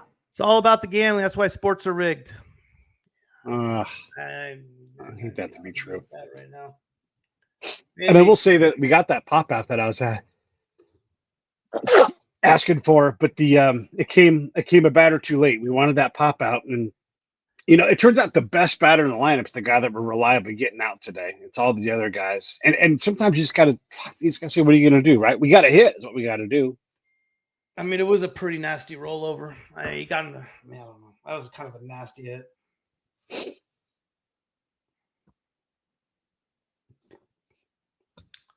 Attaboy, Soderstrom.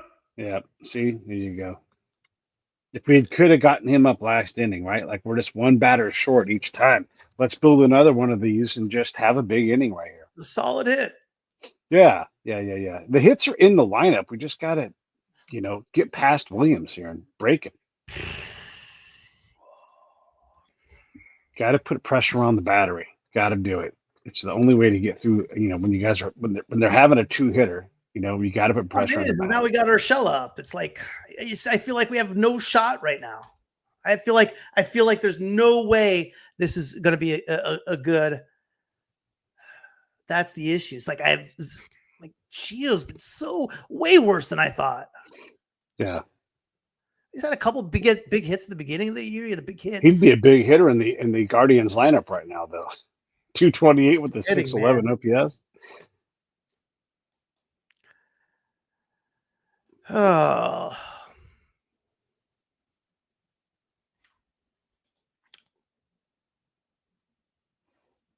Look at that. I mean, just a lazy fly ball, man. Yeah. Lazy fly ball. Never even had a chance, man. Yeah.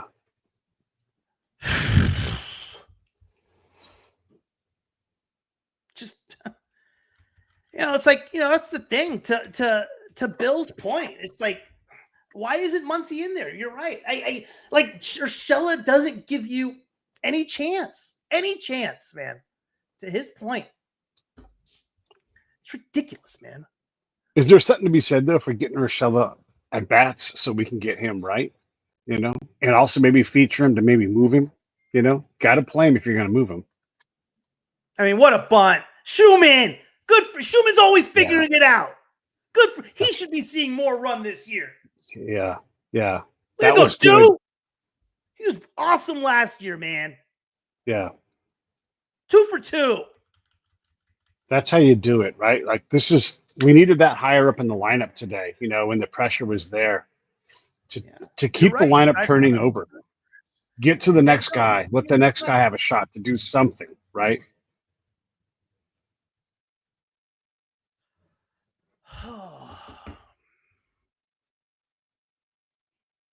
Just first pitch goes right after it. First and third. Lawrence, come on now. That's what you're paid for. Yeah, I mean, this is where like he should be comfortable right here. He should like I've seen this guy this third time. I should be able to deal with him.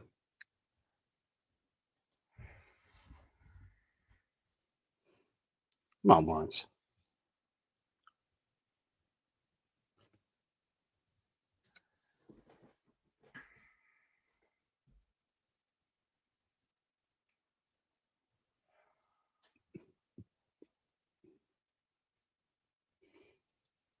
All right.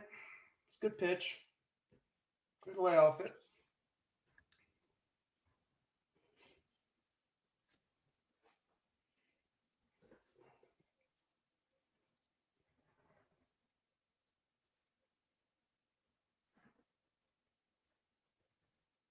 All right, there we go. That's one way to do it. That's one way to do it. Yeah. Gets us on the board. Yeah, we'll take it. We'll take a break. We had been due for some kind of a break for a while now. Now we got to run second. Lawrence is up. Base knock here, scores a run. Get right back in this game.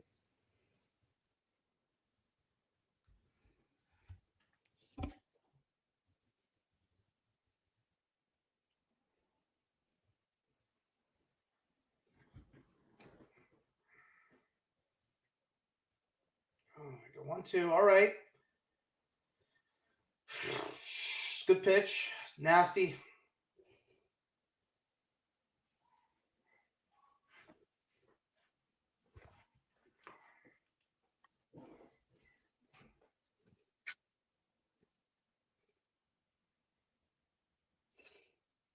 That was low. 2-2. That was a good take. I like that. I like getting this count being deep. Williams definitely is struggling with location after that last ball went back to the wall.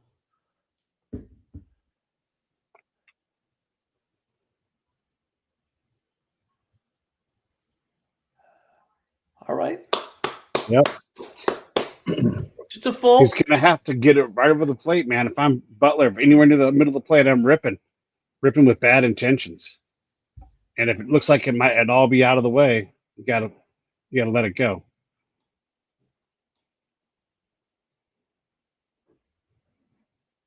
Jesus. Oh man. Credit to Williams. Good pitch at the right time. Yeah. Come on, Booney. We got to run. We got on the board. All we got to do is keep going. So So tell us the rest of that story, man. So you're not gonna lie. Oh, so I'm not gonna lie. So they're asking like everything wasn't even close to what was going on in the investigation, but it was brutal, man. It was just it was brutal when that point shaving came up. I mean, a good buddy of mine was on the team by the name of Chris Heron. The feds called him in, and like the feds are brutal. The president kind of lured him to the university and was, "Hey, I want to talk to you."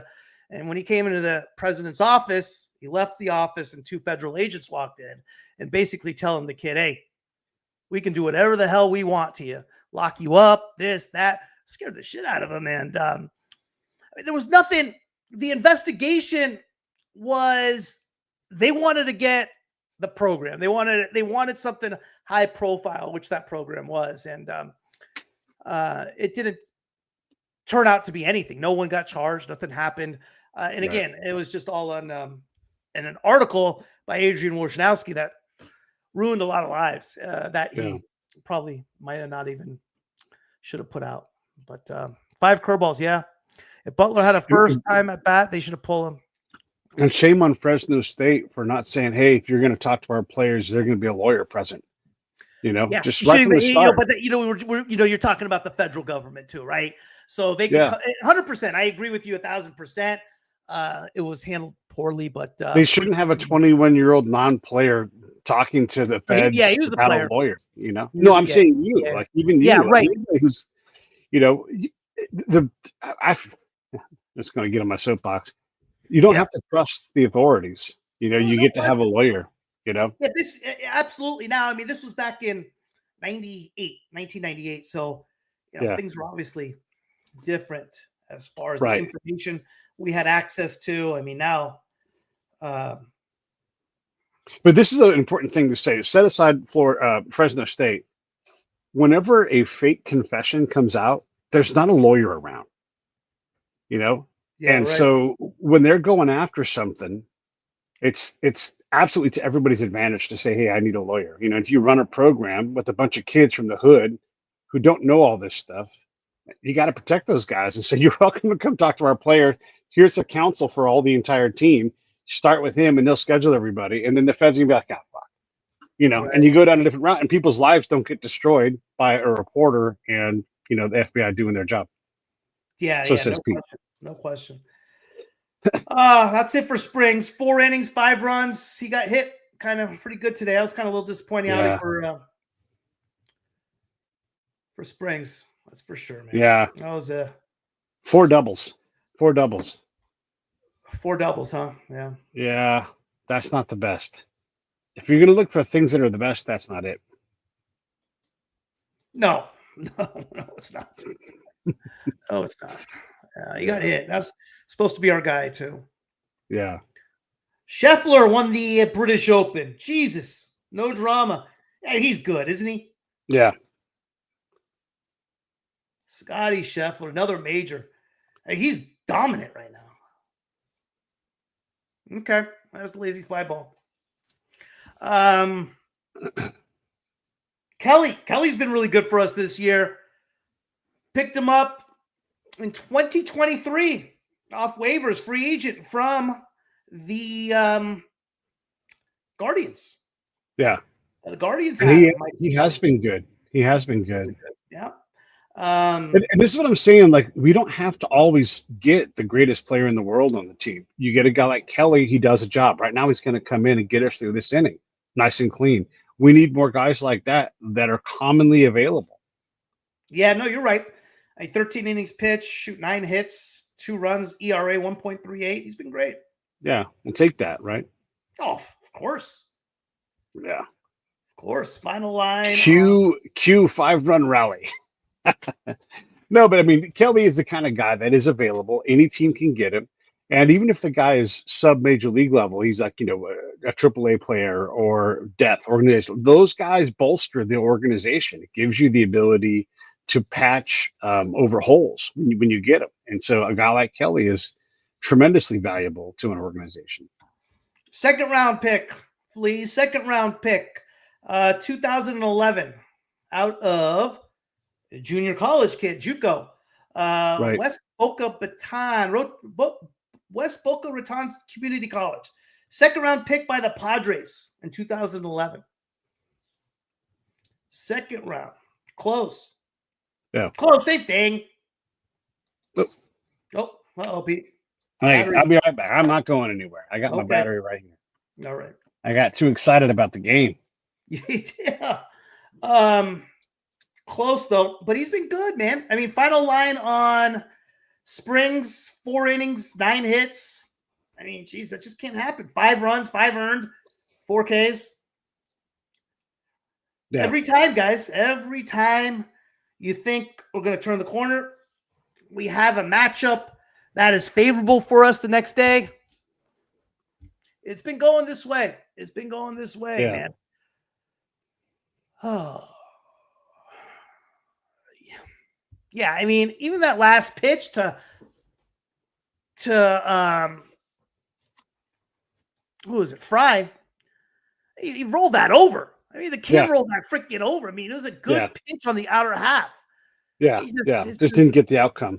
Yeah. 3 runs. I mean, it should be 2-1 right now. It should be 2-1. Yeah. And by the way, the offense has to do their job, right? And offense has to do their job. Yeah. We didn't get a great start, but a winnable start from Springs, you know? We've given up 3 hits. Yeah. A solid hit by Soderstrom, a bunt single by Schumann, and a, halfway line drive to Harris would have made that play at third base. Hey, I don't know. I think it was just bad luck. Siphon, I know. It was just bad luck. Yeah. Yeah. Hey, believe me, I don't want Urshela in the lineup either, man. Oh man, I just and I don't. That's some of the stuff that just Kotze does. Yeah, it's like you're gonna play. All right, I'm okay with Schumann coming in there. Urshela is just giving you nothing all year, man. Hey, Muncie's 20. You want the young guys to play. He's 22 years old. Or Andahar. I mean, whatever. It's not, there's no righty lefty type deal there. You are putting an inferior, whatever. I'm just not with it. Urshela should be stuck to coming in late game as a defensive replacement. I mean, yeah. Or just cut him. It's where when we have Muncie, Urias, Harris available. Yeah. Kotze is all over the place. I thought Kelly was our setup man. You know what? Hey, Bill, honestly, when Kelly first came in, I was thinking the exact same thing. But I was too rattled by losing, and that's a 1-2-3 inning. But yeah, I'm with you, Bill. I thought he was our setup man too. I don't know. I mean, who is our setup? Do we have a setup man? No, because we win by 7 runs, we lose by 10.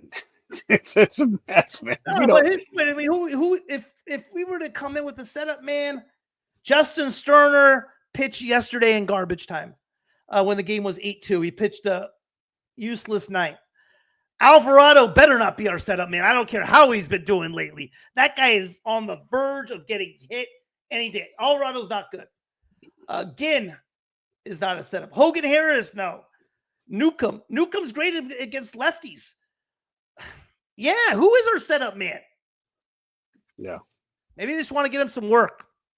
This is the thing about where the A's are at right now.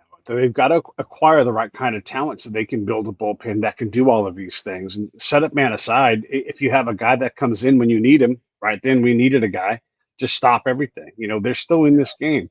We don't have enough of those arms to go out and reliably know, like, hey, we can cover 5 innings in the back end of the bullpen, and do it well. We don't have that right now. Jesus, Booney, do they sell any Ace players character T-shirts? Yeah, they did, man. They had a couple cool ones. I don't have any of those T-shirts. One were the Bash Brothers. We're looking. It was like there's one with Eckersley. Yeah, there was a few. Yes, There was a lot of those, man. They were great T-shirts. I Yeah. wish they had. I still have a picture. It's kind of jacked up of Canseco and McGuire when they were just absolutely just juiced out, just full on roid out. So that's kind of a little. It's a little broken up right now. And same thing with I had a real nice one of the Sports Illustrated signed by Dwight Clark on the catch. But nothing else, man. Nothing else. We're coming into the top of the sixth here, right? We got the sweet spot of the lineup up. These guys have all seen Williams twice. This bodes well for the offense.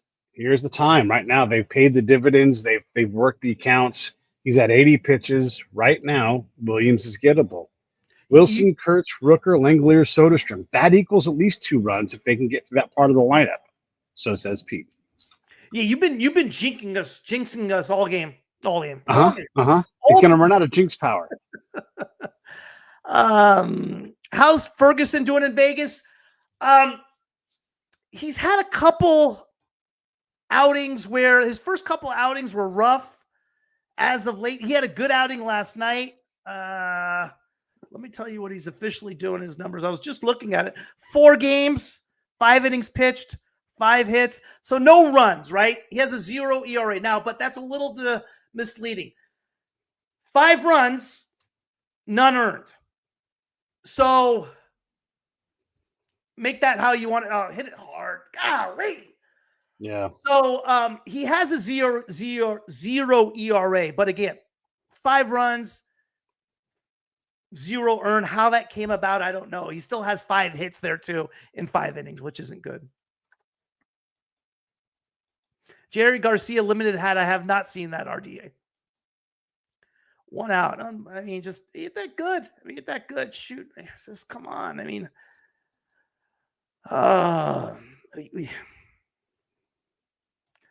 what's the pitch count? The thing with the 84, the thing with the Cleveland though is their bullpen's lights out. All right, baby, curtsy. Yeah. See, there we go. There we go. Jesus, this kid. I know. Attaboy literally has us on his back, man. Is he now the Rookie of the Year leader? It's hard not to with Wilson slumping. Yeah. And Kurtz has that average at like, what is he now? 270. To the minute, 272 with a 940 OPS. Yeah, ridiculous. So yeah, it's hard not. And Wilson isn't far behind. He's 823. A 100-point difference in OPS isn't that big. No, but Kurtz has the 18 bombs. Yeah, 18 bombs and the ability to do that where Wilson is more going to have to earn it on average, Yeah. Oh, Rook, man. Rook. But this, I always talk about how like this reminds me of the mid 80s, the Bash Brothers teams, they were coming up. And when McGuire and Steinbach showed up in 87, I mean, this team was set, right? This team is in very similar position where they have a ton of talent, augment a little bit here and there. And yeah, it would have been great to see them arrive fully for the playoffs this year. And then maybe they still have. But next year, I think, is looking really, really good. I'm not trying to quit on this year, but that's where this team is. They're close. They got to fix a couple of things. They'll fix them. The MLB draft's a little jacked up, man. I mean, because everything comes down to that bonus slot and so forth. You know what's one thing that's screwed up about? Another strikeout by Rook. Rook, man, when he's been going, I mean, I can't really say anything about Rook because he's been tearing it up. But him and Butler, 0 for 6, 6 strikeouts. Yeah. Need something from those guys.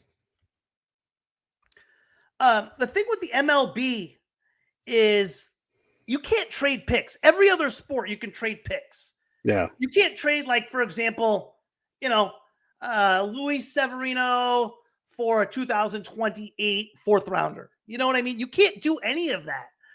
And it's just all that slot. And a big reason why the Angels got Bremer in at number 2 overall. So there's some things with MLB. I think the pitch clock's a home run. I really like that. Oh, God darn it.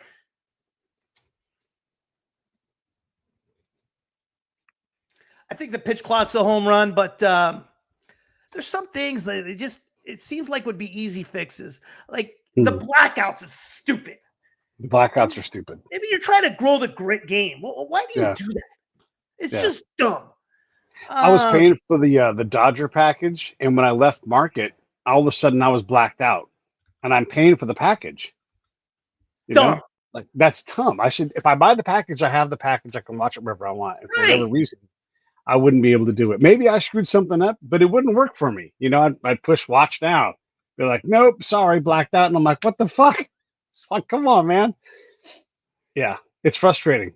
It's frustrating. And if you wanted to watch one game, like right now, I've got an embargo on my MLB account because they won't give the warmonger access to the data to look at pop flies. And so I'm like, I'm just stopping my Dodgers account. So right now I'm paying the MLB no money for any of the things I look at.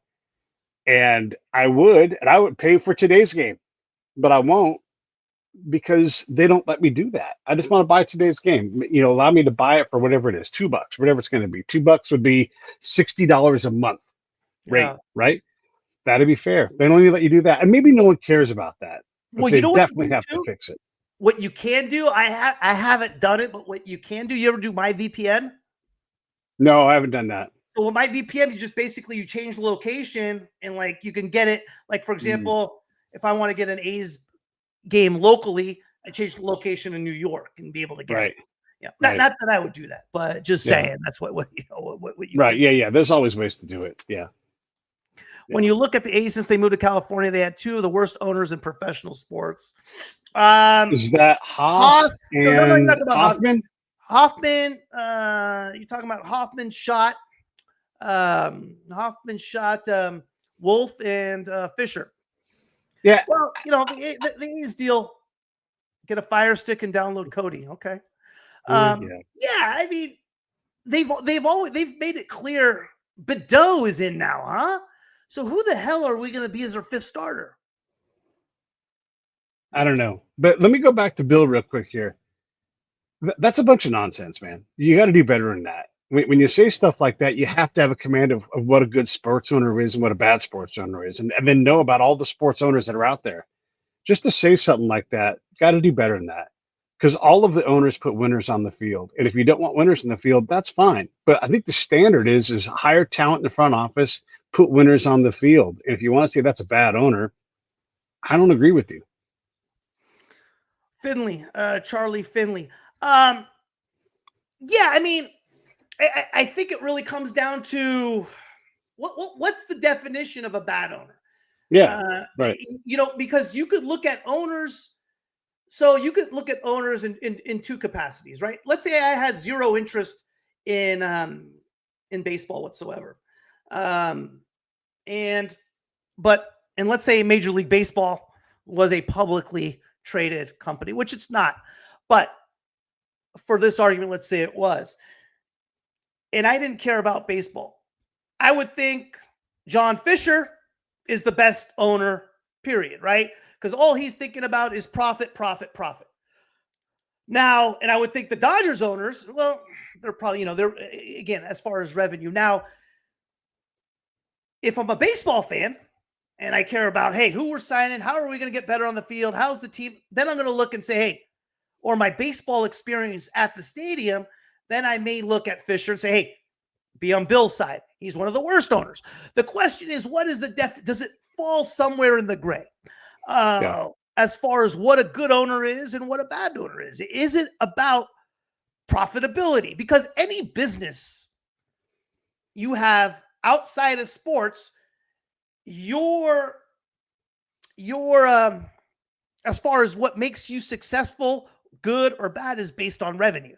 It seems sports franchises is the only thing that does not go by that model, right? Yeah.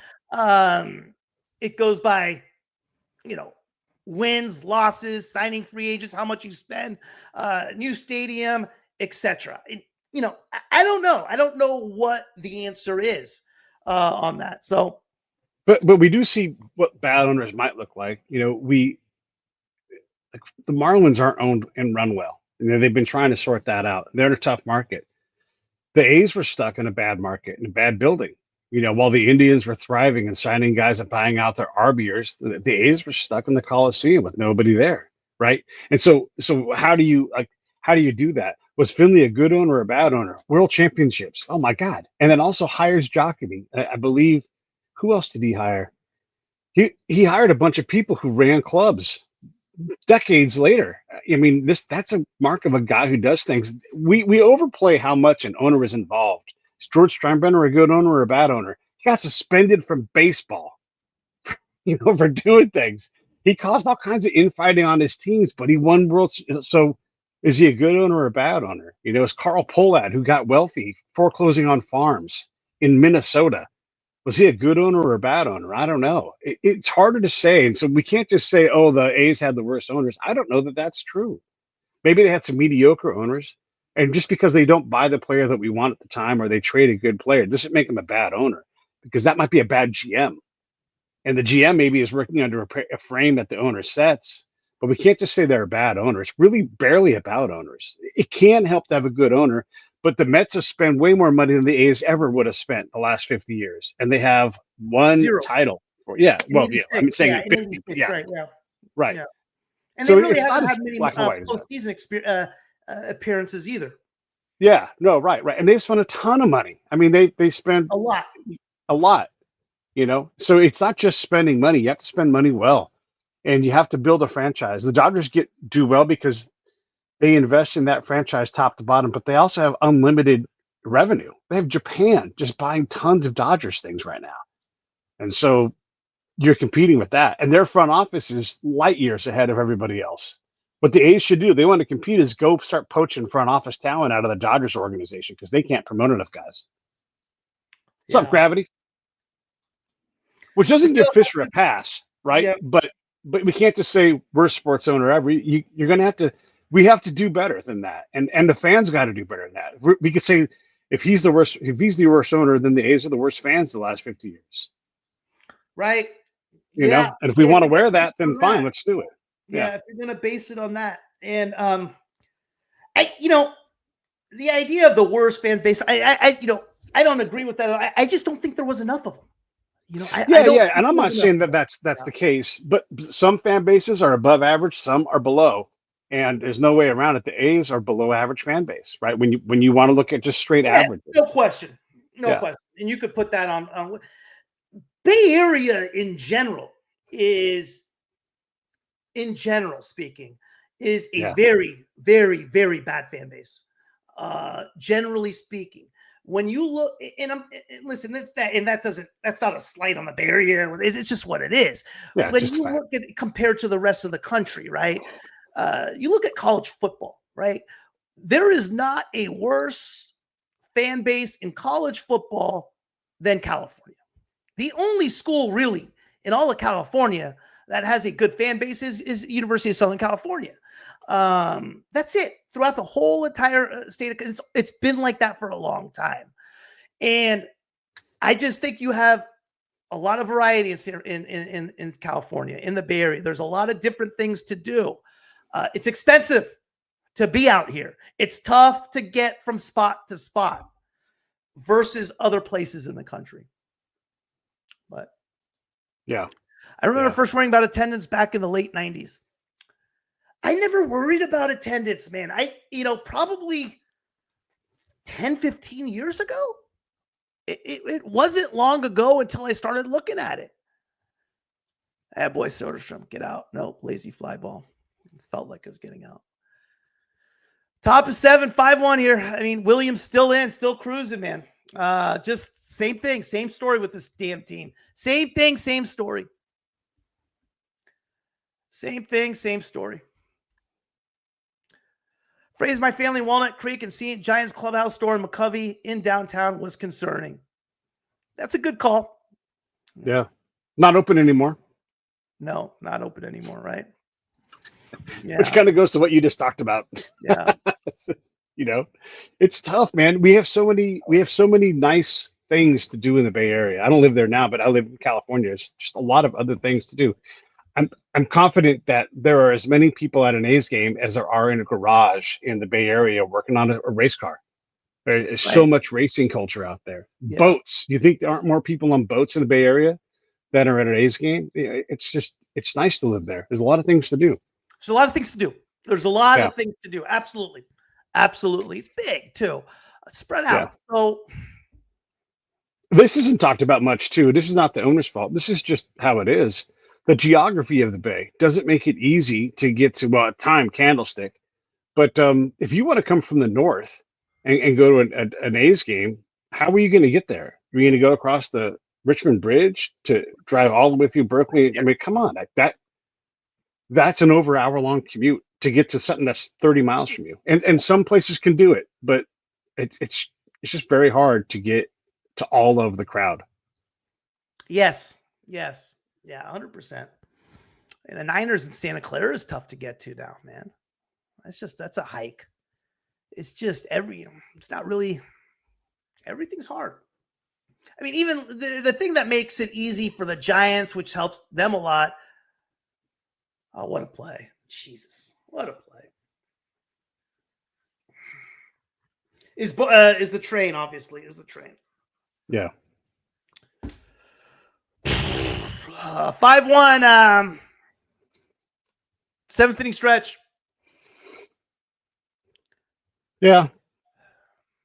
Same crap, man. The one thing that bothers me about the A's right now is with the offense that they have, I still feel like they've lost this game. You reach a point of like, they're just not going to break through today. They don't have that thing where they're able to get over that next batter to get through Langoliers to Soderstrom to get that hit. They're just missing that. For me, it doesn't feel like they have fight in them. They don't. They're a team where when adversity hits, they have a hard time overcoming them. When things are going good, they roll with it. Yeah, sure. Did we see that comeback the other day against Cleveland on Friday? Yeah, but that hasn't happened often. This team is not a tough team, man. Also, a little sad to see baseball fields in the Bay Area no longer used for baseball. Yeah, a little bit of everything, right? Yeah. You got a lot of those multi type of fields right now that are for baseball, that are for soccer, that are for football, everything. Yeah.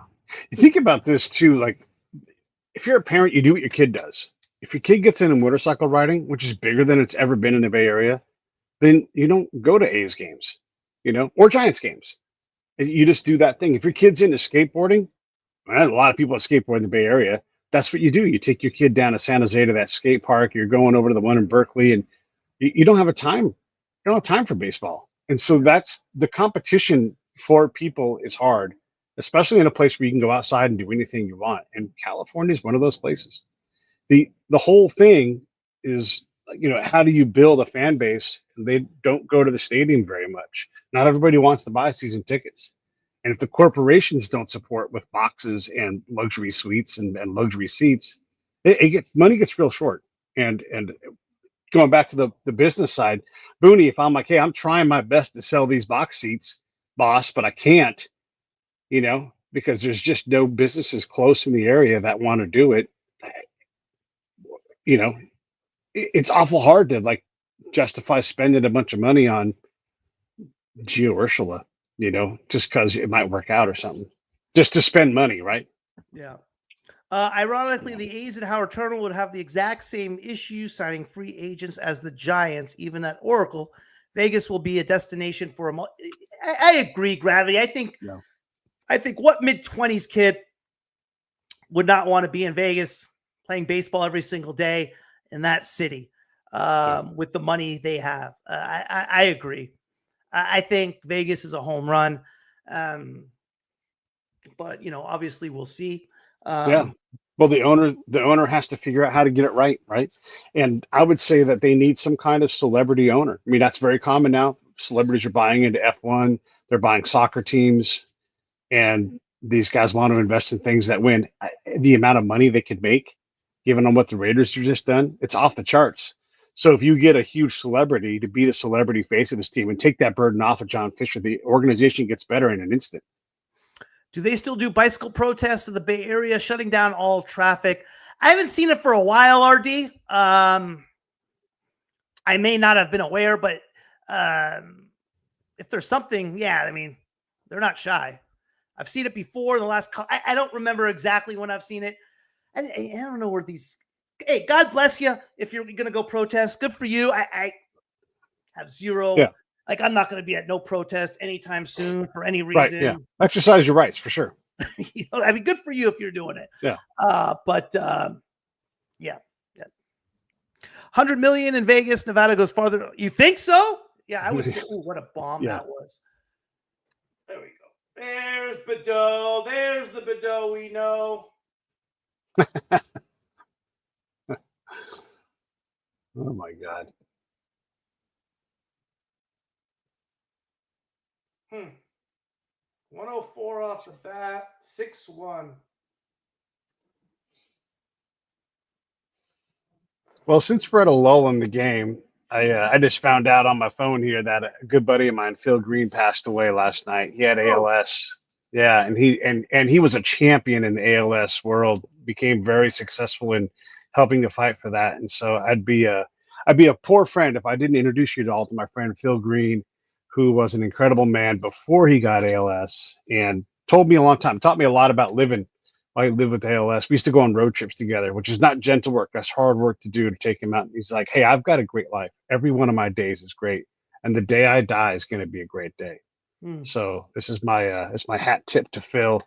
I'm going to go check in on his family soon, but live a good life. Don't worry so much about the owner of baseball teams. Yeah, you're right. 100%. We get to, you're right. In the whole sense of things, there's a lot more things to worry about than we have it pretty damn good for sure. No question about it. No question about it. 100%. Yeah. How old was he? He's basically my age, 55. He's almost the exact same age as me, and he's had it for about 6 years. And I'm not sure if he picked his end and said that was it, but yeah, we'd done a lot. We'd gone to, he was part of the reason why ALS became the thing for MLB officially, a couple of years back. And so we went to Giants games, A's games, Dodger games, all kinds of games. And he was real important dude in that community, and forced the politicians to really look at that. It's a very unique disease, and it doesn't abide regular scientific method. It's too specific. So your version of ALS will be completely different than mine. And when you do scientific testing, it just doesn't work for them. So he worked hard to create a lot of adaptability working through Apple. I mean, it's really an incredible life. And also national champion with UW up north in football back in the early 90s. So there you go. And his kid is a punting and kicking machine. He's going to play for San Diego State this year. Wow. He entered the portal, transferring from Northern Colorado. His name's Hunter Green. So if you guys see Hunter Green, know that his kid he's Phil's kid, and Phil was a wonderful man. And hats off to Jennifer also, who took care of Phil and caretaking, not easy work. So Phil Green, everybody. Wow. All right. Wow. Sorry to hear that. Hey, you know what? We can get out today. We can get Jose Ramirez out today. Mr. Hall of Fame, Mr. Top 10 third baseman of all time. I see Locker cricket playing on local fields when I was growing up with kids. Yeah. You know what the whole thing is, guys? Even pickleball, right? Pickleball's becoming more popular than anything else. Oh, yeah. And I think that's a good point you're bringing out, Gravity and Flea, is people want to play it. They don't want to watch it, right? Baseball is not really a sport that, unless you're younger, you're going to go out and play. Yeah. But think about the adults when we grew up, Booney.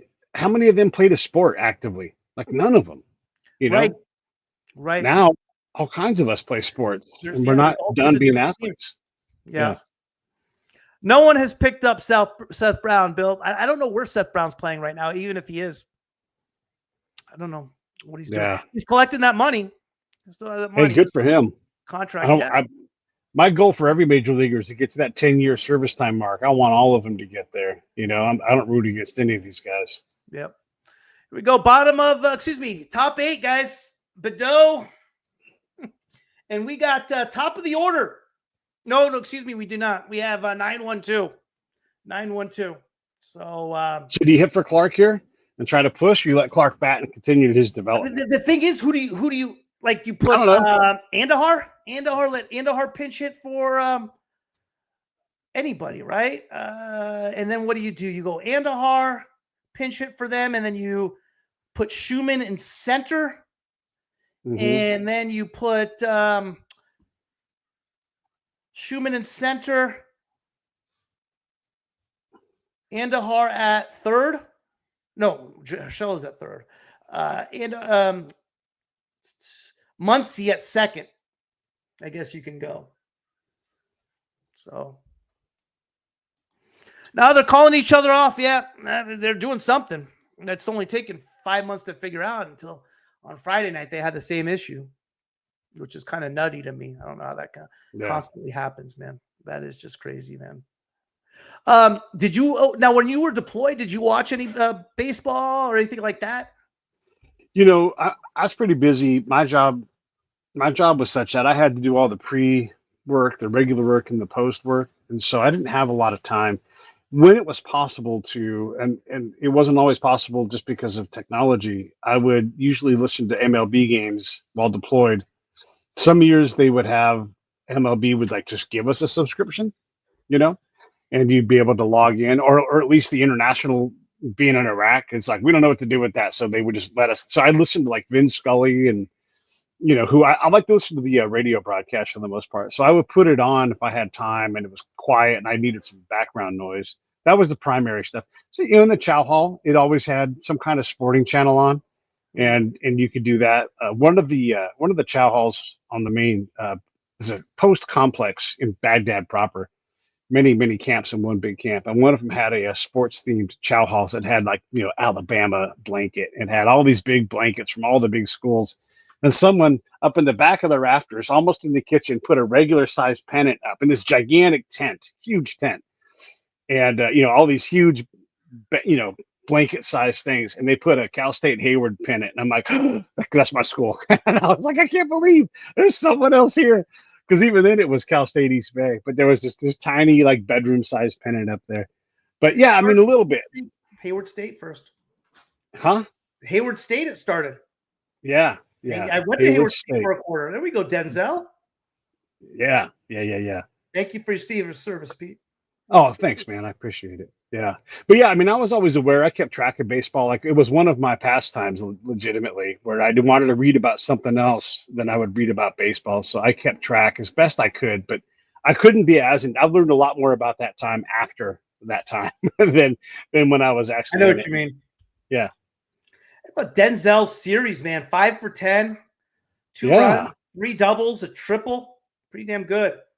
Yeah. So grab Salt Lake City from the East Bay. So Walnut Creek to Salt Lake City. Vegas A's are default 6-hour drive. Okay. Is that how long the drive is from Salt Lake City to Vegas? I thought it was shorter than that for some reason. All right. Butler needs to, he's 0 for 7 right now, 3 Ks in the series, 0 for 3 today. Be nice to get something going. Cade Smith on the mound for the Guardians. We're seeing someone different finally. Oh, man, Lawrence, you are hurting us, kid. You are hurting us. I just don't have the golden sombrero. Yeah. He's struggling, man. 0 for 3, 0 for 7 for the series. He's just up and down, Yeah. The Blue Jay series, he was 2 for 10. Yeah. His last good series was against the Braves. That's 3 for 13, and that's nothing special. Yeah. I'm not saying it's done with him or like that, because he's still so young. But there has to be some kind of a hedge out there where we find someone to do the job that he's supposed to do if he can't do it. That said, he might get hot in the next 2 months and completely save his season, He's not even close. He wasn't even competitive, man. That's not even close. That's so bad. That's 4 for 4 Ks, all in crucial spots. Yep. Yeah, we need that. I just put Wilson at the top and let Butler struggle lower in the lineup. Yeah, I think you're gonna have to do that. You're right. It's so bad. Oh man! Every time we got a leadoff double. Law Butler's the most overhyped player. Grav is he even hyped?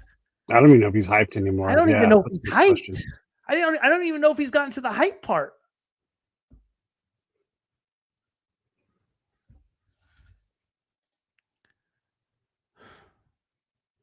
Man. I don't know. No. Sheesh. 0 for 4 Ks. From a leadoff guy. Yeah. Yeah, It's 12 times we've struck out today. yeah, that's a lot. That's a lot of strikeouts. And by the way, Rooker's going to come up and have a chance to get a golden Same sombrero thing. also.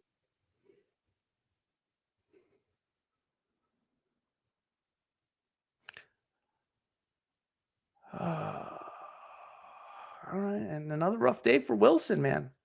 Yeah. 0 for 4, 2 for 13 for the series.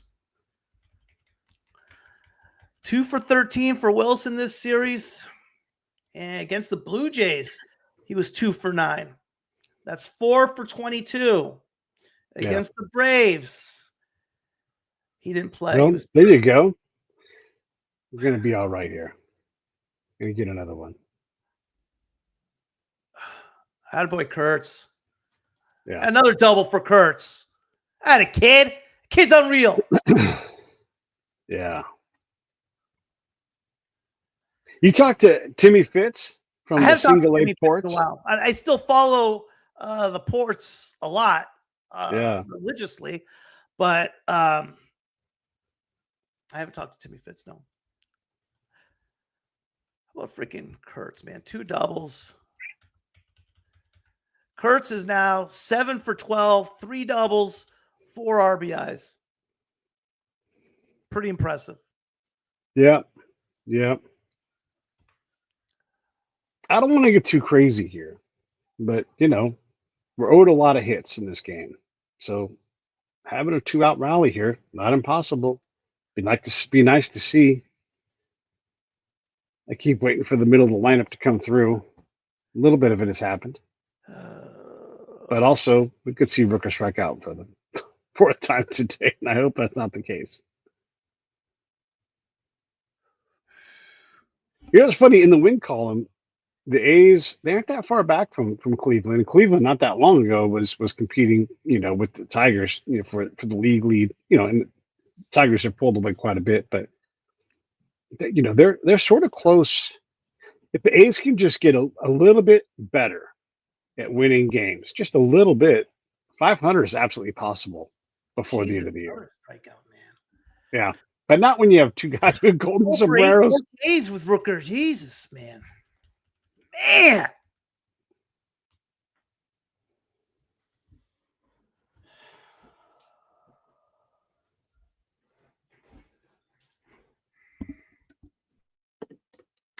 Yeah.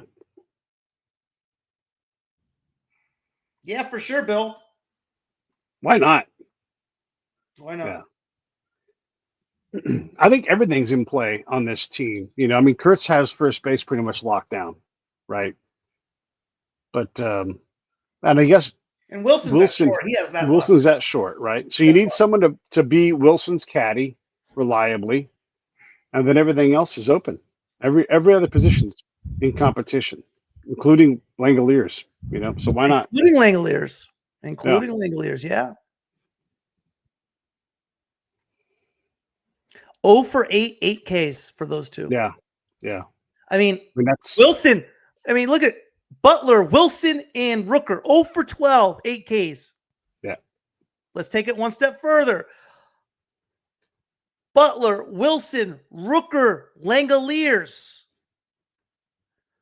0 for 15 with 10 Ks. Yeah.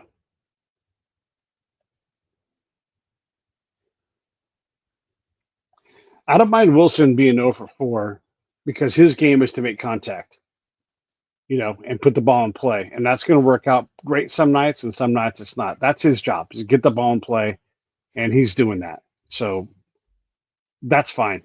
The ball's going to find the ground for him if he's going to put the ball in play that much. But, yeah, Butler and Rooker, got it. Yeah. Butler's 116 strikeouts this year. What's he in the big leagues right now? I think he's up there now. Yeah, he's got to be. Are you looking? Yeah. If you don't look, I'll look. Why not? Why not? Jesus, this is so bad, man. Every time with this freaking guy. No, 116. No, they already got that up 16. Now he stays seventh in all of baseball. Yeah. Right behind Kyle Schwarber, O'Neill Cruz, Michael Toglia, James Woods, Ryan McMahon, Riley Green leads baseball in strikeouts. Yeah, I mean, Wood, Schwarber, those guys deliver, so they can strike out all they need to, right? Yeah, Man, I John think Moore, definitely gotta move him with down. the seventh. I think that's on the money, you know? Trade Butler for pitching while he has some value. He doesn't have Here's any the only value. thing I don't like about trading. Listen, at this point, the way I'm feeling, maybe, but pitching can just go out at any time.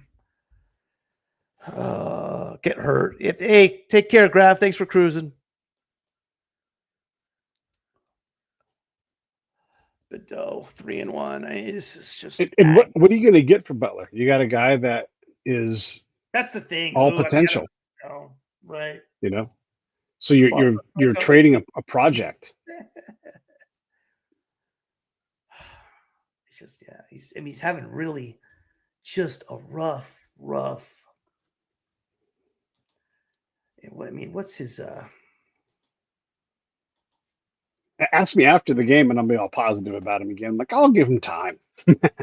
It's in the mix. During a Golden Sombrero game, it gets hard to 245. 245. It's not good enough. That's not good at all, man. No. Yeah, I mean, 744 for an OPS is not horrible, right? And if you had a few more walks to go with those strikeouts, it wouldn't be as bad. But that's why I don't like that OPS. I mean, I think it has some. Like, for example, I could tell, hey, Lawrence Butler's a 244 hitter. So 750 is supposed to be your cutoff. Like, hey, at 750, he's a good player, solid player at 750. Yeah. Oh, Lawrence Butler don't feel like on a borderline of being a good player. Yeah, right. I mean, because we expect more out of him, right? That's the main thing. I don't even know that. I mean, it's just, I mean, that goes for anybody. He feels like, to me, when I look at him, he feels like a 630 OPS guy, but he has stolen bases. He has a few bombs in there. He has doubles. He's seventh in the league in doubles. He's crushed in those categories. I mean, his numbers are perfect for what OPS calculates at. Yeah. Is Clark hurt now? I didn't even see that.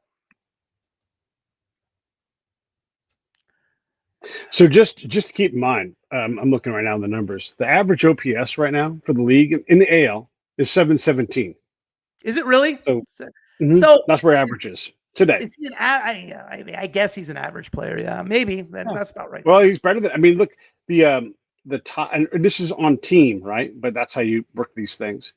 If you have a 740 batting or OPS, you're in the top 4 team-wise. So the teams that have those are Mariners, Tigers, Red Sox, and Yankees. They're all above 740, right? And so that kind of gives you an idea of the caliber of player he is based upon teams. And you would say Seattle, Tigers, Red Sox, and Yankees are good teams. So he is a very solid piece, but he's just so inconsistent. I think that it drives us a little bit crazy. Look at some more numbers for him.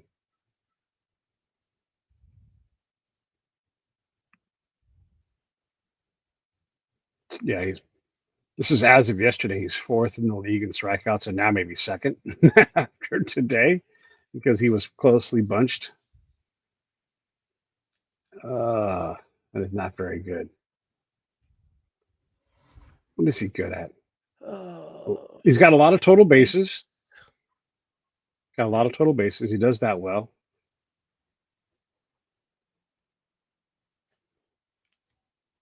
Yeah. I mean, he just needs to get on base a little bit more. Disappointing game.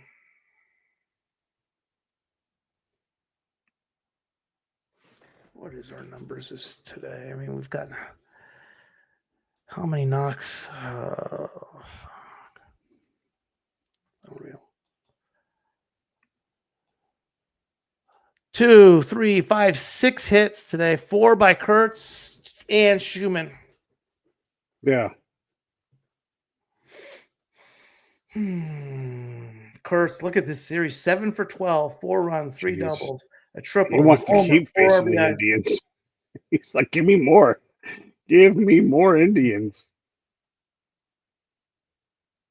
Blue Jays end up topping the Giants 8-6. They So did Blue win, Jays huh? They held continue on. their hot run. Yeah, only team this month that knocked the Blue Jays back were the A's. Took 2 out of 3 from them. Everybody else, they've either walked for a sweep or been 2-3. So they've done really well for themselves. We had that deadly combo of who are we having that? There we go, Badeau, another freaking hit. Attaboy. We had that deadly combo of Severino, Lopez, and Springs. Yeah, so deadly. Mets and Reds are having a good one. 8th inning, tied 2-2. Bottom of the 8th is coming up, and we got Soto facing Sutter. That's a good game to look at in a few minutes here as our game winds down. The bases loaded. Yeah.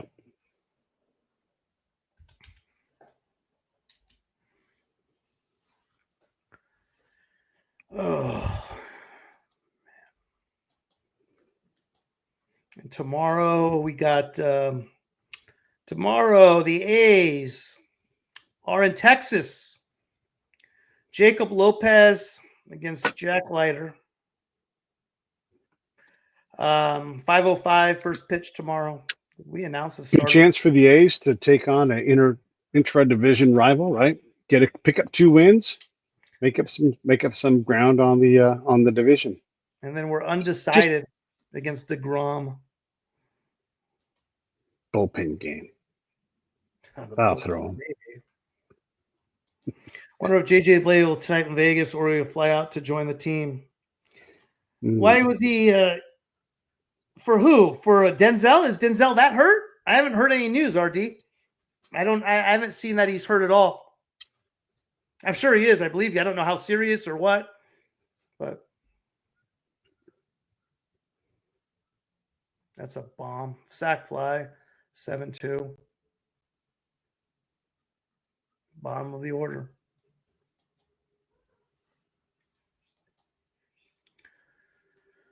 Oh, man. Angels taking care. Geez, Angels are rolling up the Phillies. Yeah. I like to see that. Really, what I like to see for the Angels is putting Kenley Jansen in save situations because I want to see him continue to climb the ladder. You know, if things work out right, he should pass Lee Smith this year and be in 3rd place all time. If not, it'll be early next year, and that's a lot of fun.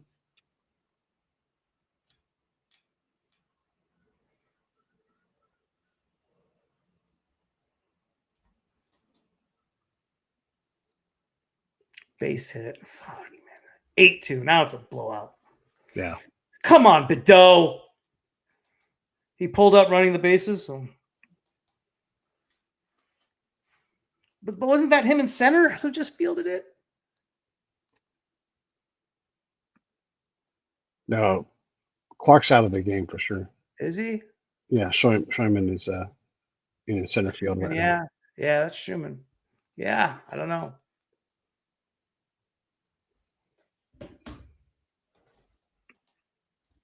It's funny. Baltimore started out the year as a favorite, possibly to go to the playoffs, and they're about as good as the A's are right now. But they're up 5-2 on the Rays. They got a rain delay going on. But the Orioles are a mystery also. I mean, there's a team that's loaded full of talent, and they're struggling to sort it out. Jackson Holiday can't get above average. Henderson is not the player he was 2 years ago. It's tough around here. Yeah, it's tough. Yeah. Yeah, you could say that again. Hey, look at this. Cubs and Boston are getting after it. 1-run game in the bottom of the 6th. Combined 10 hits. It's a pretty damn good game right there.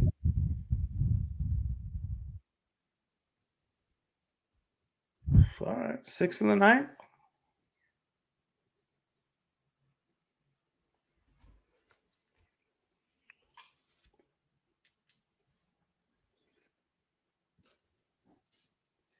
Crazier things have happened.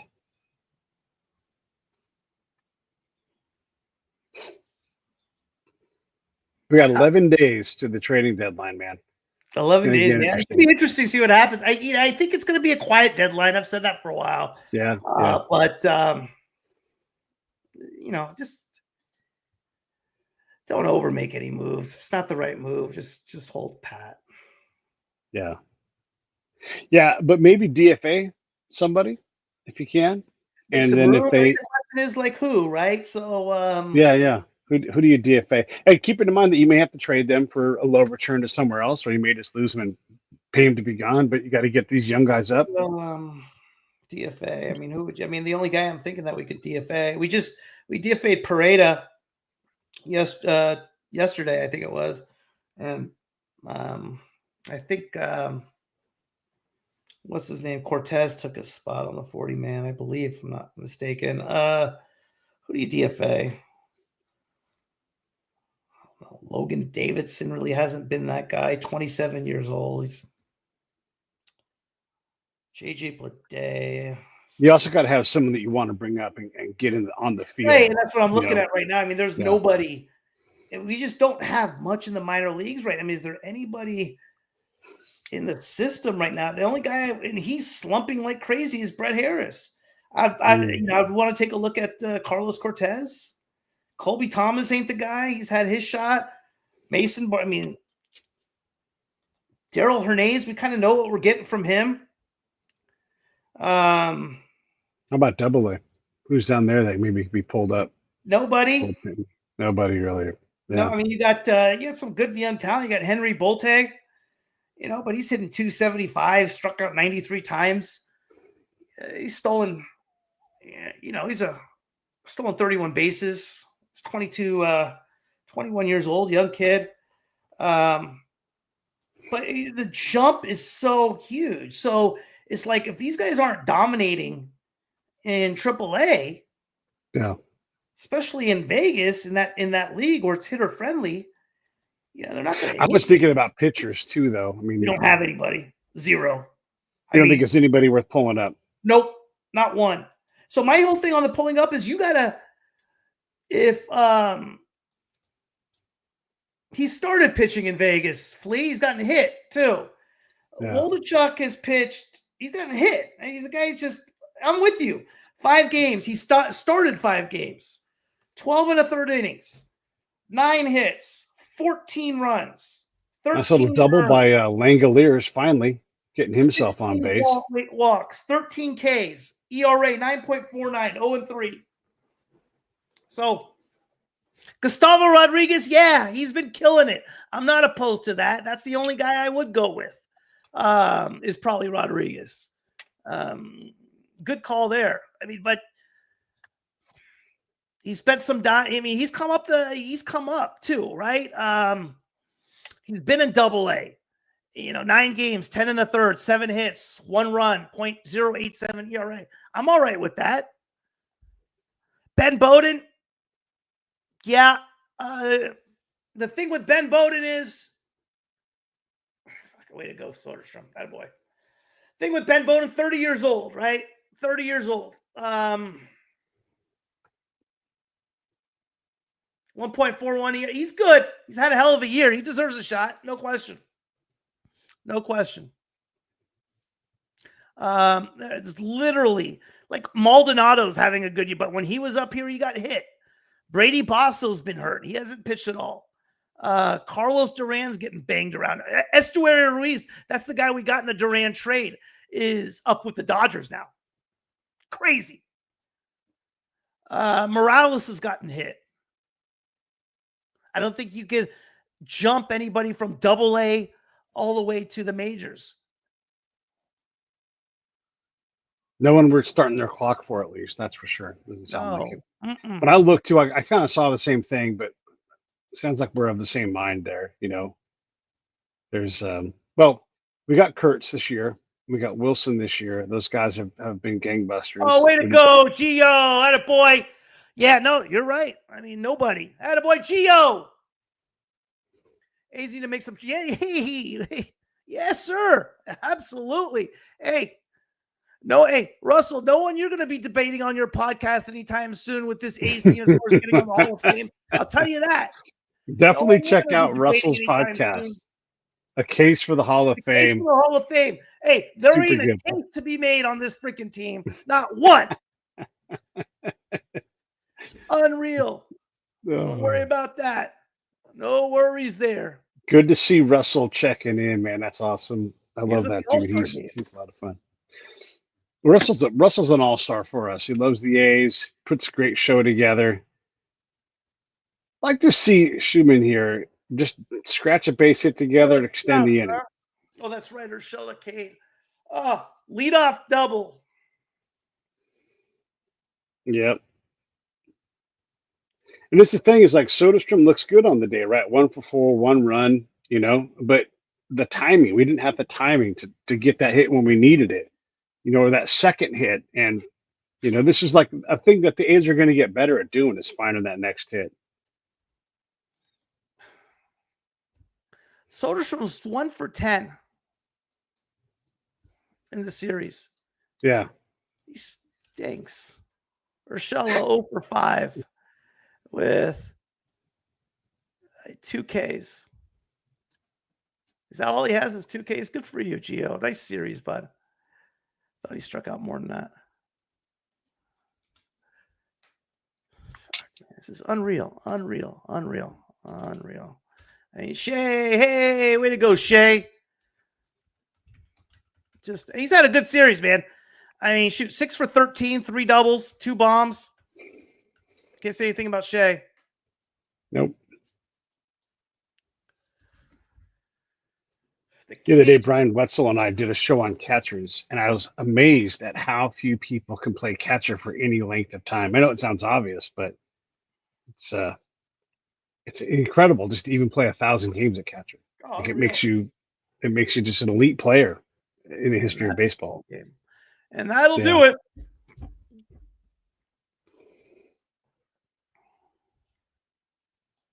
Yeah. But you can't take Brody Brazil seriously. Like I wouldn't even give him the airtime.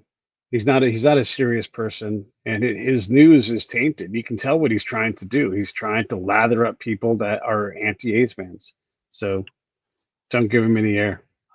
Just point him towards Duntov's videos and just say, deal with that, because it's there every day.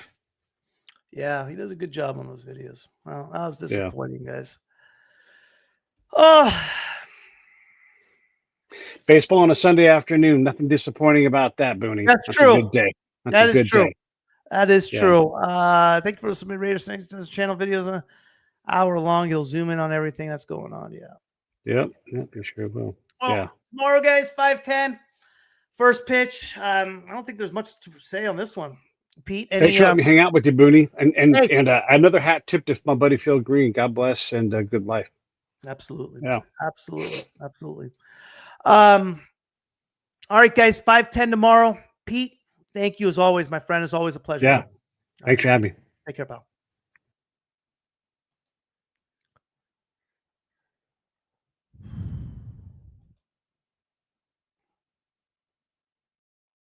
Thank you for making Locked On A's your first listen today. For your second listen, check out the all-new Locked On MLB Game Night. Every game, every night, all season long. Get local analysis on a national scale. Find MLB Game Night on Locked On MLB on YouTube or wherever you listen to your podcasts.